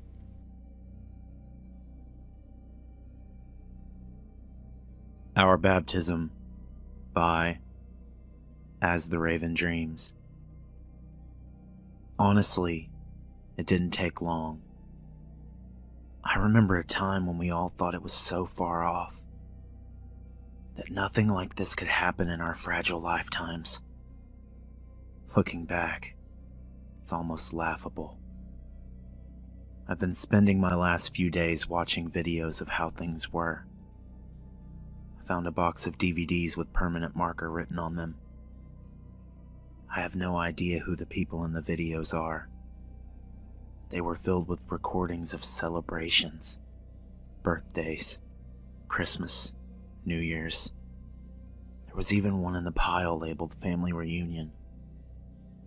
It's a bit strange to see that someone out there still put videos on DVDs. It's such an old way of doing things, but if nothing else, I'm grateful. It's been a pleasant escape from existence. Of course, the nostalgia has been putting some strange thoughts in my head.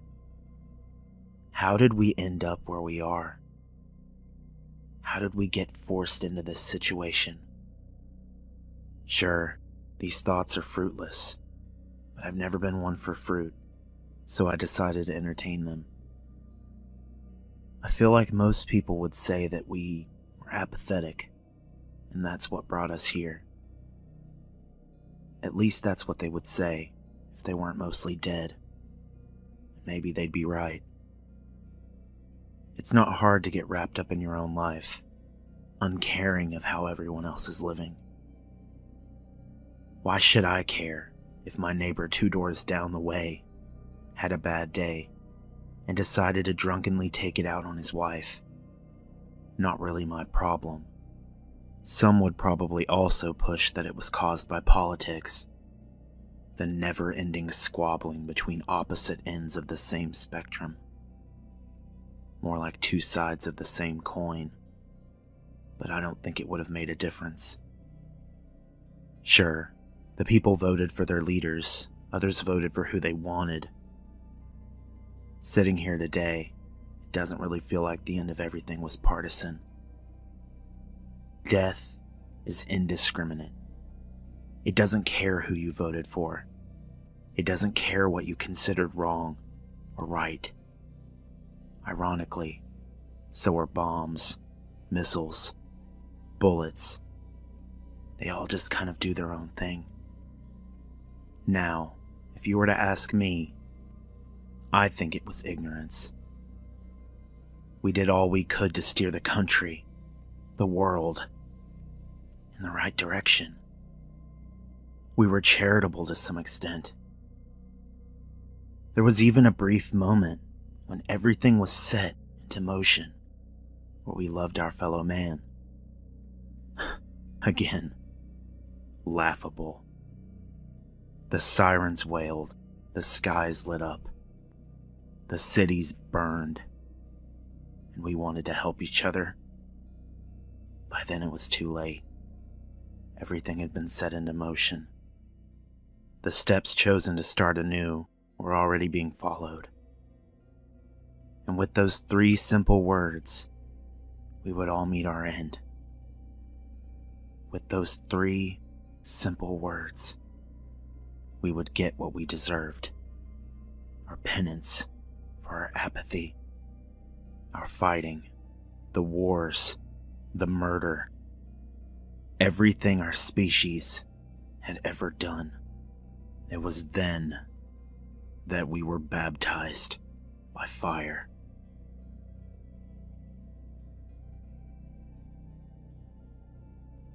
I don't think my dog is real. I know this sounds completely bonkers, but hear me out. I've had my dog, Snickers, since I was maybe 7. She's a little terrier, about the size of a cat. She's always been pretty good as far as dogs go, though one time she ate an entire steak and cheese sandwich in the 2 seconds my dad was looking away from it. She's getting old, but still pretty playful. All in all, an ordinary dog.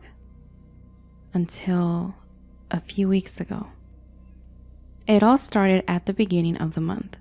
At around 8 p.m., I was walking up the stairs of my house, looking forward to finishing a sketch I'd been working on for the past few days. When I was about halfway up, I realized I'd left a book I'd been reading on the couch. I turned around and saw something that I'll never forget.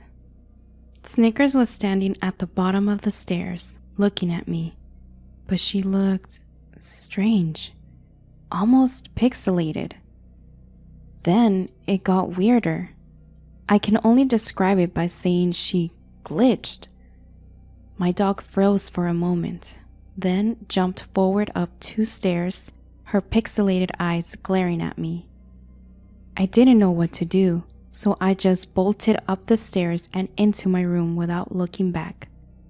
The next morning, I forgot all about it, brushed it off as a dream, I guess. At least, I did until that afternoon. I was watching a TV show, I think it was Phineas and Ferb or something, with my sister, and Snickers was sitting on my lap. I was eating Doritos and my dog made it pretty clear she wanted some. I'm not supposed to give food to our pets when they beg, but I figured a chip wouldn't hurt. I was wrong. As soon as she snatched the cheesy triangle out of my hand, she went pixelated again. I glanced at my sister, but she was too absorbed in the show to notice anything else. When I looked back down at my dog, she was shaking. Then, as if nothing happened, Snickers went back to normal and munched her treat. It might as well have been my imagination. Instances like these kept happening on an almost daily basis for around 2 weeks. Every time no one else noticed, and once, it seemed like everything else froze except for the dog and I. Last week, her episodes started getting worse. Way worse.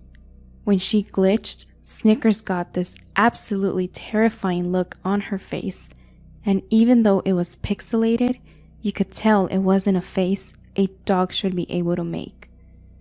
I've barely been able to sleep since that face started making a regular appearance. This all brings me to 2 minutes ago, when I was playing Minecraft on my iPhone and sitting on the couch with my dog on my lap. It felt almost normal, at least until she hopped off my lap. Which brings me to the present. Snickers is standing on the floor, still as stone, about 2 feet in front of me. She's glitching worse than she ever has, and is so pixelated that if you didn't know she was a dog, then you'd have no idea what she was. Every few seconds she disappears, and then reappears a few inches to the right or left of where she was standing originally. And the noises are awful. It's something between a bark and a scream, and it's piercing my skull. I don't know where they're coming from, because as far as I can tell, her mouth is closed tight. She's coming closer. Instead of going to the right or left, now she's coming forward. The rest of my family is outside. I'm alone in the house, frozen like a deer in headlights, terrified. She keeps coming closer. I'm in a relatively safe place right now, I think. So I'll update you all on what's been going on, though I'm not entirely sure I understand it myself. After what felt like an eternity of watching my dog slowly inch towards me, Snickers stopped moving. She wasn't blinking in and out of existence, and her face looked normal, besides the fact that it wasn't moving at all. Before I could have second thoughts, I jumped off of the couch and ran outside, hoping to find the rest of my family. I almost wish I hadn't found them. As soon as I stepped out the front door, I noticed something was wrong. Very wrong. My mother and father were sitting on the porch, and my 2 little sisters were playing with a football in the yard. But the football was frozen mid-air. My sister poised mid-dive to catch it. My mother's mouth was open in a silent laugh, with my father's subtle smile indicating he just told a joke. The trees surrounding our property weren't moving at all, even though I distinctly remember the weather forecast saying it would be windy. Not knowing what else to do, I pulled my phone out from the back pocket of my jeans to check the news. At first, my phone wouldn't turn on at all. I slapped it against my leg, hoping it wasn't dead. After an agonizingly long moment, my screen lit up.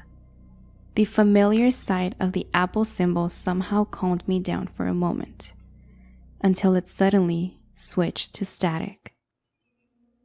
I stared in shock for a second or two, then tapped the screen, not knowing what else to do. In response, my phone let out a piercing shriek, causing me to throw the device across the yard on instinct. It only seemed to grow louder. I tried covering my ears while I scrambled for something to smash my phone with.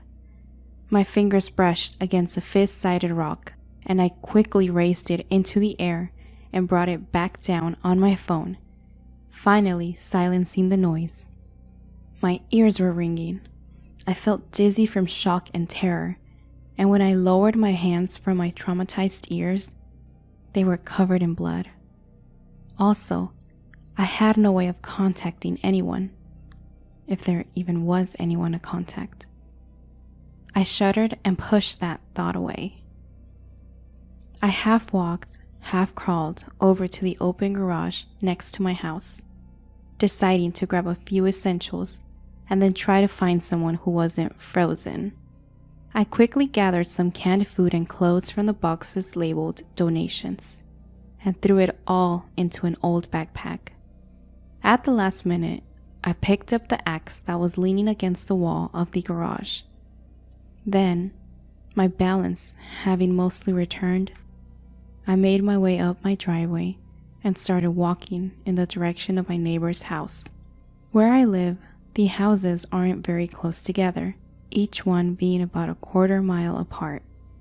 It's not that far of a walk, but I still find myself wishing for the first time that we lived in a neighborhood, so I wouldn't have to be alone in my thoughts for an extended length of time, especially in the crushing silence that my world was enveloped in.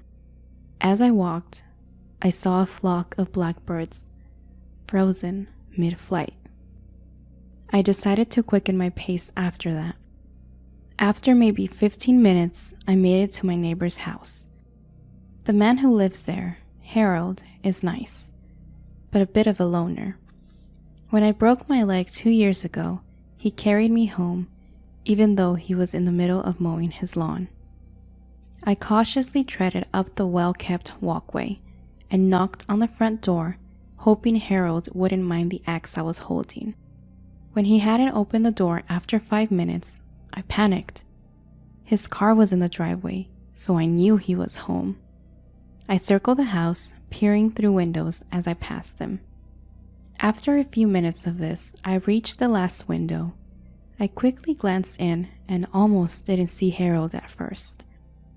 He was sitting on his couch, bolt upright, staring right in front of him, from my perspective to the right. I turned my head to see what he was staring at and saw a television. It was displaying the same awful static that my phone had. Since I didn't want to hear the ear-spitting noise again, I got out of there as fast as I could. I was feeling terrified and at loss. There wasn't anyone else nearby for miles, and I had no means of transportation. Or did I? I sprinted towards Howard's car and tried the door. Luckily, Howard was a trusting sort of person, so his car was unlocked, and the keys were in the glove compartment. Being a newly minted 16-year-old, I didn't have my license, and I hadn't had the time to take a driving class yet. But my father had been taking me to empty parking lots on the weekends to practice, so I had a vague idea of what I was doing. I tossed my axe onto the passenger seat, started the car, and backed it down the driveway, letting out a held-in breath when I was on the road. Thankfully, barely anyone ever drives down my street, and considering the situation, I didn't think I'd be in danger of being pulled over. I slowly drove down the long street, taking care to keep my eyes on the road like my father taught me. After an hour or so of my snail's pace of driving, I reached the end of the road and turned onto a busier street. There were a few cars stopped in the middle of the street, but I avoided them pretty easily. I considered exiting Harold's car, but decided against it when I noticed the people inside were all as still as stone, like everyone else. Driving down the street was eerie, to say the least. After another hour or so, the car made a clanging noise, shocking me. I hadn't heard any noises besides the engine's purr in several hours. The car made a screeching, scraping noise and then stopped. The engine turned itself off and all the lights on the dashboard went dark. After a moment of hesitation, I stepped out of the car and popped the hood open, but quickly realized I had no idea what to even look for. It was unseasonably cold out, even though the sun's position in the sky hadn't changed since this afternoon, so I went back into the car. I decided to get a few hours sleep, but I wanted to search the car first to see if there was anything useful inside. I found Harold's phone in the center console and tried to turn it on. For some reason, it worked like a normal phone, though the clock is frozen.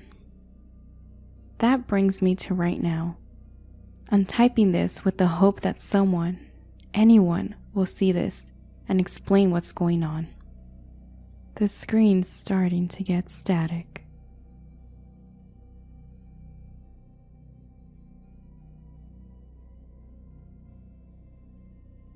House Sitting, written by Reddit user Certain Shadows. My eyes flew open when a hand clamped over my mouth. "Don't move," the man leaning over me commanded, a knife glimmering in the darkness. A surge of fear jolted through me. Without thinking, I thrust my hand upwards into his face and felt my palm meet his nose with a revolting crunch. When he howled in pain, I hurled myself out of bed and dove into the adjoining bathroom. I slammed the door shut and turned its lock only seconds before he smashed into it. "Get out of there," he shouted. Heavy battering thuds shook the door. "Take whatever you want and go," I yelled back. "I won't call the police. I swear." He fell silent. I held my breath anxiously. For a fleeting moment I thought he was gone, only for my stomach to drop when I heard the sound of the knife's blade gouging into the wood. I realized that he was trying to carve his way through to me. Please stop. This isn't even my house. The Day family hired me to stay here while they're on vacation. Suddenly, I was struck by a strong scent of rubbing alcohol. I looked down to see clear liquid spreading beneath the door and across the bathroom tiles. "You have only 10 seconds to come out," the man said. "If not, I'll light this match." A dizzying wave of terror washed over me. I gripped the sink to keep from falling. 10, 9. My eyes frantically searched the room for anything to defend myself with. 8, 7, 6.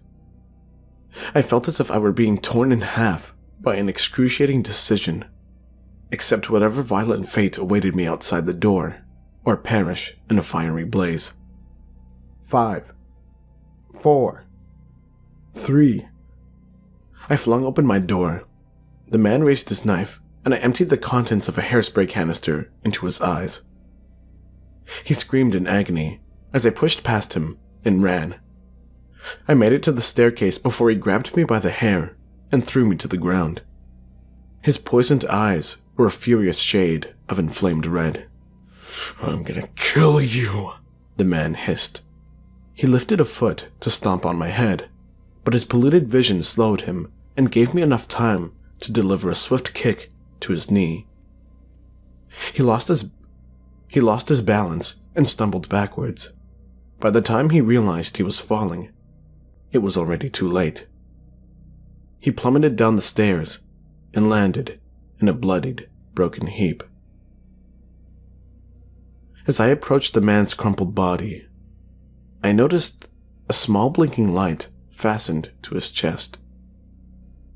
Confusion dawned on me when I realized he was wearing a camera. I nearly jumped when his phone began vibrating in his pocket. An unknown number.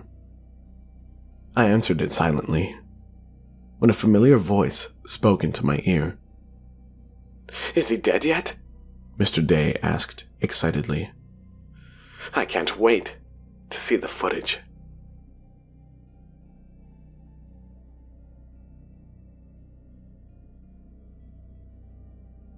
Everybody's heard of Smokey Bear, but probably few remember Charcoal's cub. In 1990, there was a small forest fire in Waldo County, Maine, burning about 10 acres of wilderness. When the smoke settled, firefighters found the charred remains of a bear cub. For some reason, the city councils of the various towns in the county got together and decided that this gruesome tragedy was a perfect PR opportunity. Or maybe they were less cynical than that and were genuinely concerned about raising wildfire awareness. Whatever their motives for creating Charcoals, the character was a total flop. For several reasons, but mostly because a superior, iconic version already existed with Smokey. I remember attending a Cub Scout meeting at the time where Charcoal's cub made an appearance. Right after the raffle, this guy crawls up on stage in a really ratty-looking bear costume. I think it might have been an old hand-me-down from UMO, where the mascot is a black bear. For some ill-conceived reason, Charcoals was wearing a fucking diaper. I guess to signify that he was a cub. Charcoal spoke in a muffled voice. Somebody had to tell him to speak up, so he had to shout, but we could still barely hear him. "Don't play with fireworks in the woods, kids. You'll burn it all down." Smokey has a shovel. Charcoals, bizarrely, had a garden hoe. Needless to say, we didn't see much of Charcoals, and then we didn't see him at all. Until last week. My wife Shelley was due to give birth in a month, and I wanted one last hurrah before buckling down with an infant to take care of. I set things up with my childhood buddies, Lyndon and Terry. We were scattered across the country now, but decided to get back to our roots for a week-long expedition in the Maine woods. Hiking, canoeing, fishing, camping, and drinking. It started out as such an awesome experience. In fact, we were sitting around the fire, downing beers, when I told my friends about how much I was enjoying myself. "This is great," I said. "It's just so pure, you know?" "You know what? I'm going to see if Shelley will move back here." Such a great place to raise a kid, don't you think? Lyndon popped the cap off of Sam Adams with his lighter. I don't know, man. I like it in the city. I mean, yeah, this right here is awesome. But I remember getting so bored. When I have a kid, yeah, we'll do this sometimes. But there's so much shit that you could just walk to from my apartment. Museums, parks, good food. True, I said. What about you, Terry? You like it out in San Diego?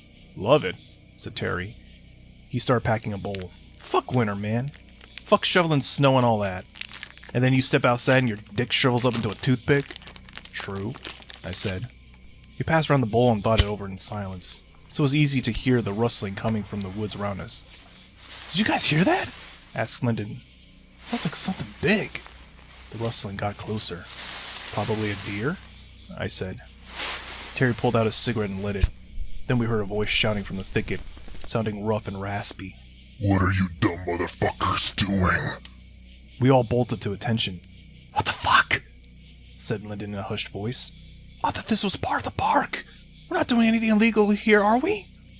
No, I said. We're fine. Then I raised my voice. Hello? Who's there? You dipshits. You gonna play a game of match throwing next? So you can burn down the forest the fastest. What's this guy's problem? Said Lyndon. You think we've got a nutcase here? What if he tries to attack us? I got the flashlight from my pack and saw Lyndon rummaging through his. He pulled out a big knife we'd bought for the trip. I shone the light in the direction I thought the voice was coming from, and a moment later I saw it emerge from the woods. It took some time for my brain to process what I was seeing. Standing there at the edge of the thicket was an old, ragged black bear. Patches of his fur were missing, like he had hundreds of thousands of ticks living on him all the time, sucking his blood. When I saw the diaper and the hoe that he was holding, it finally clicked. Tara started laughing. Holy shit, it's Charcoal's cub, all grown up. Oh man, that's a good one, dude. Charcoals took a step forward. He looked so lifelike, but it had to be a costume, right? About time for you boys to call it a night, huh? Said Charcoals in a tired voice. You idiots do know the proper way to put out a campfire, right? Or were you planning on getting drunk, passing out, and letting the thing smolder all night until a gust of wind comes along and poof? Hasn't rained for 2 fucking weeks here. Did you jackasses know that, huh? Do you even know what the current fire threat level is? It's fucking extreme, you assholes. It's fucking all the way in the red. Okay, man, said Terry. That's a good bit. I'll give you that. But this is kind of a private party, so why don't you move along to the next camp, huh? Charcoals took another step forward. I saw that he was missing an ear. Tough guy, huh? Won't be so tough when I hold your face in the flames. See how you like it. This is your last chance. Put out that fire, and your fucking cigarette too, or I'll put you out. Terry stood up. He always had this temper. Terry, I said, relax. But it was too late. Fuck off, said Terry. Then he flicked his burning cigarette at Charcoals. The cherry hit Charcoals' chest and I saw a small puff of smoke as his fur singed. Everything was deathly quiet for 3 seconds. Then Charcoals spoke in a low growl. Pick that fucking thing up, he said, and shove it up your ass. You do that, and maybe I'll let you go. Alright, I said, standing up. Everyone needs to take it down a notch. Terry, apologize to the man. Terry looked at me in fury. Me? Apologize to him? He's the one who came stomping into our campsite causing trouble. I sighed. Just say you're sorry, dude, please. Terry turned to Charcoals. I'm sorry, he said. Sorry you're a pathetic fucking loser with nothing better to do than stomp around the woods ruining everybody's fun. Charcoals took yet another step forward. Last chance, bucko. I want to see the glowing end of that cigarette disappear into your asshole. Jesus, said Terry. Get the fuck out of here, I'll stomp your ass. This is your last chance. Charcoals moved with a quickness that I was not expecting. He leaped forward and then had Terry by the throat, lifting him in the air. Terry was kicking his legs in the air, gasping for breath. Whoa, put him down, Lyndon shouted. Charcoals didn't put Terry down. He carried him over to the fire and shoved his face into it. The night was filled with screams, and the sickening smell of Terry's face roasting, and the hair on Charcoal's paw singeing as he held them both to the fire. Please! I screamed helplessly. I watched as Lyndon jumped on Charcoal's back and began stabbing him again and again with the knife. Charcoals roared and let go of Terry, who jumped back from the fire and then started writhing around in unbearable pain. His face looked like it had melted.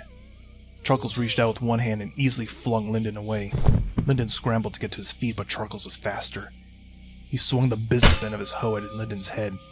It connected with a thunk, and then Lyndon wasn't moving. Charcoals turned slowly to look at me. How about you? You got any insight to add? No, sir, I said. You gonna go ahead and put that fire out? Yes. Properly? Asked Charcoals. Yes. Tell me how, you knucklehead. Tell me exactly how you're gonna put that fire out. Drown it. Stir it. Feel it. Oh, you did not just quote that fucking hack-ass fancy boy smoking fuckface to me. I know I must have misheard you, but yes, do that right now.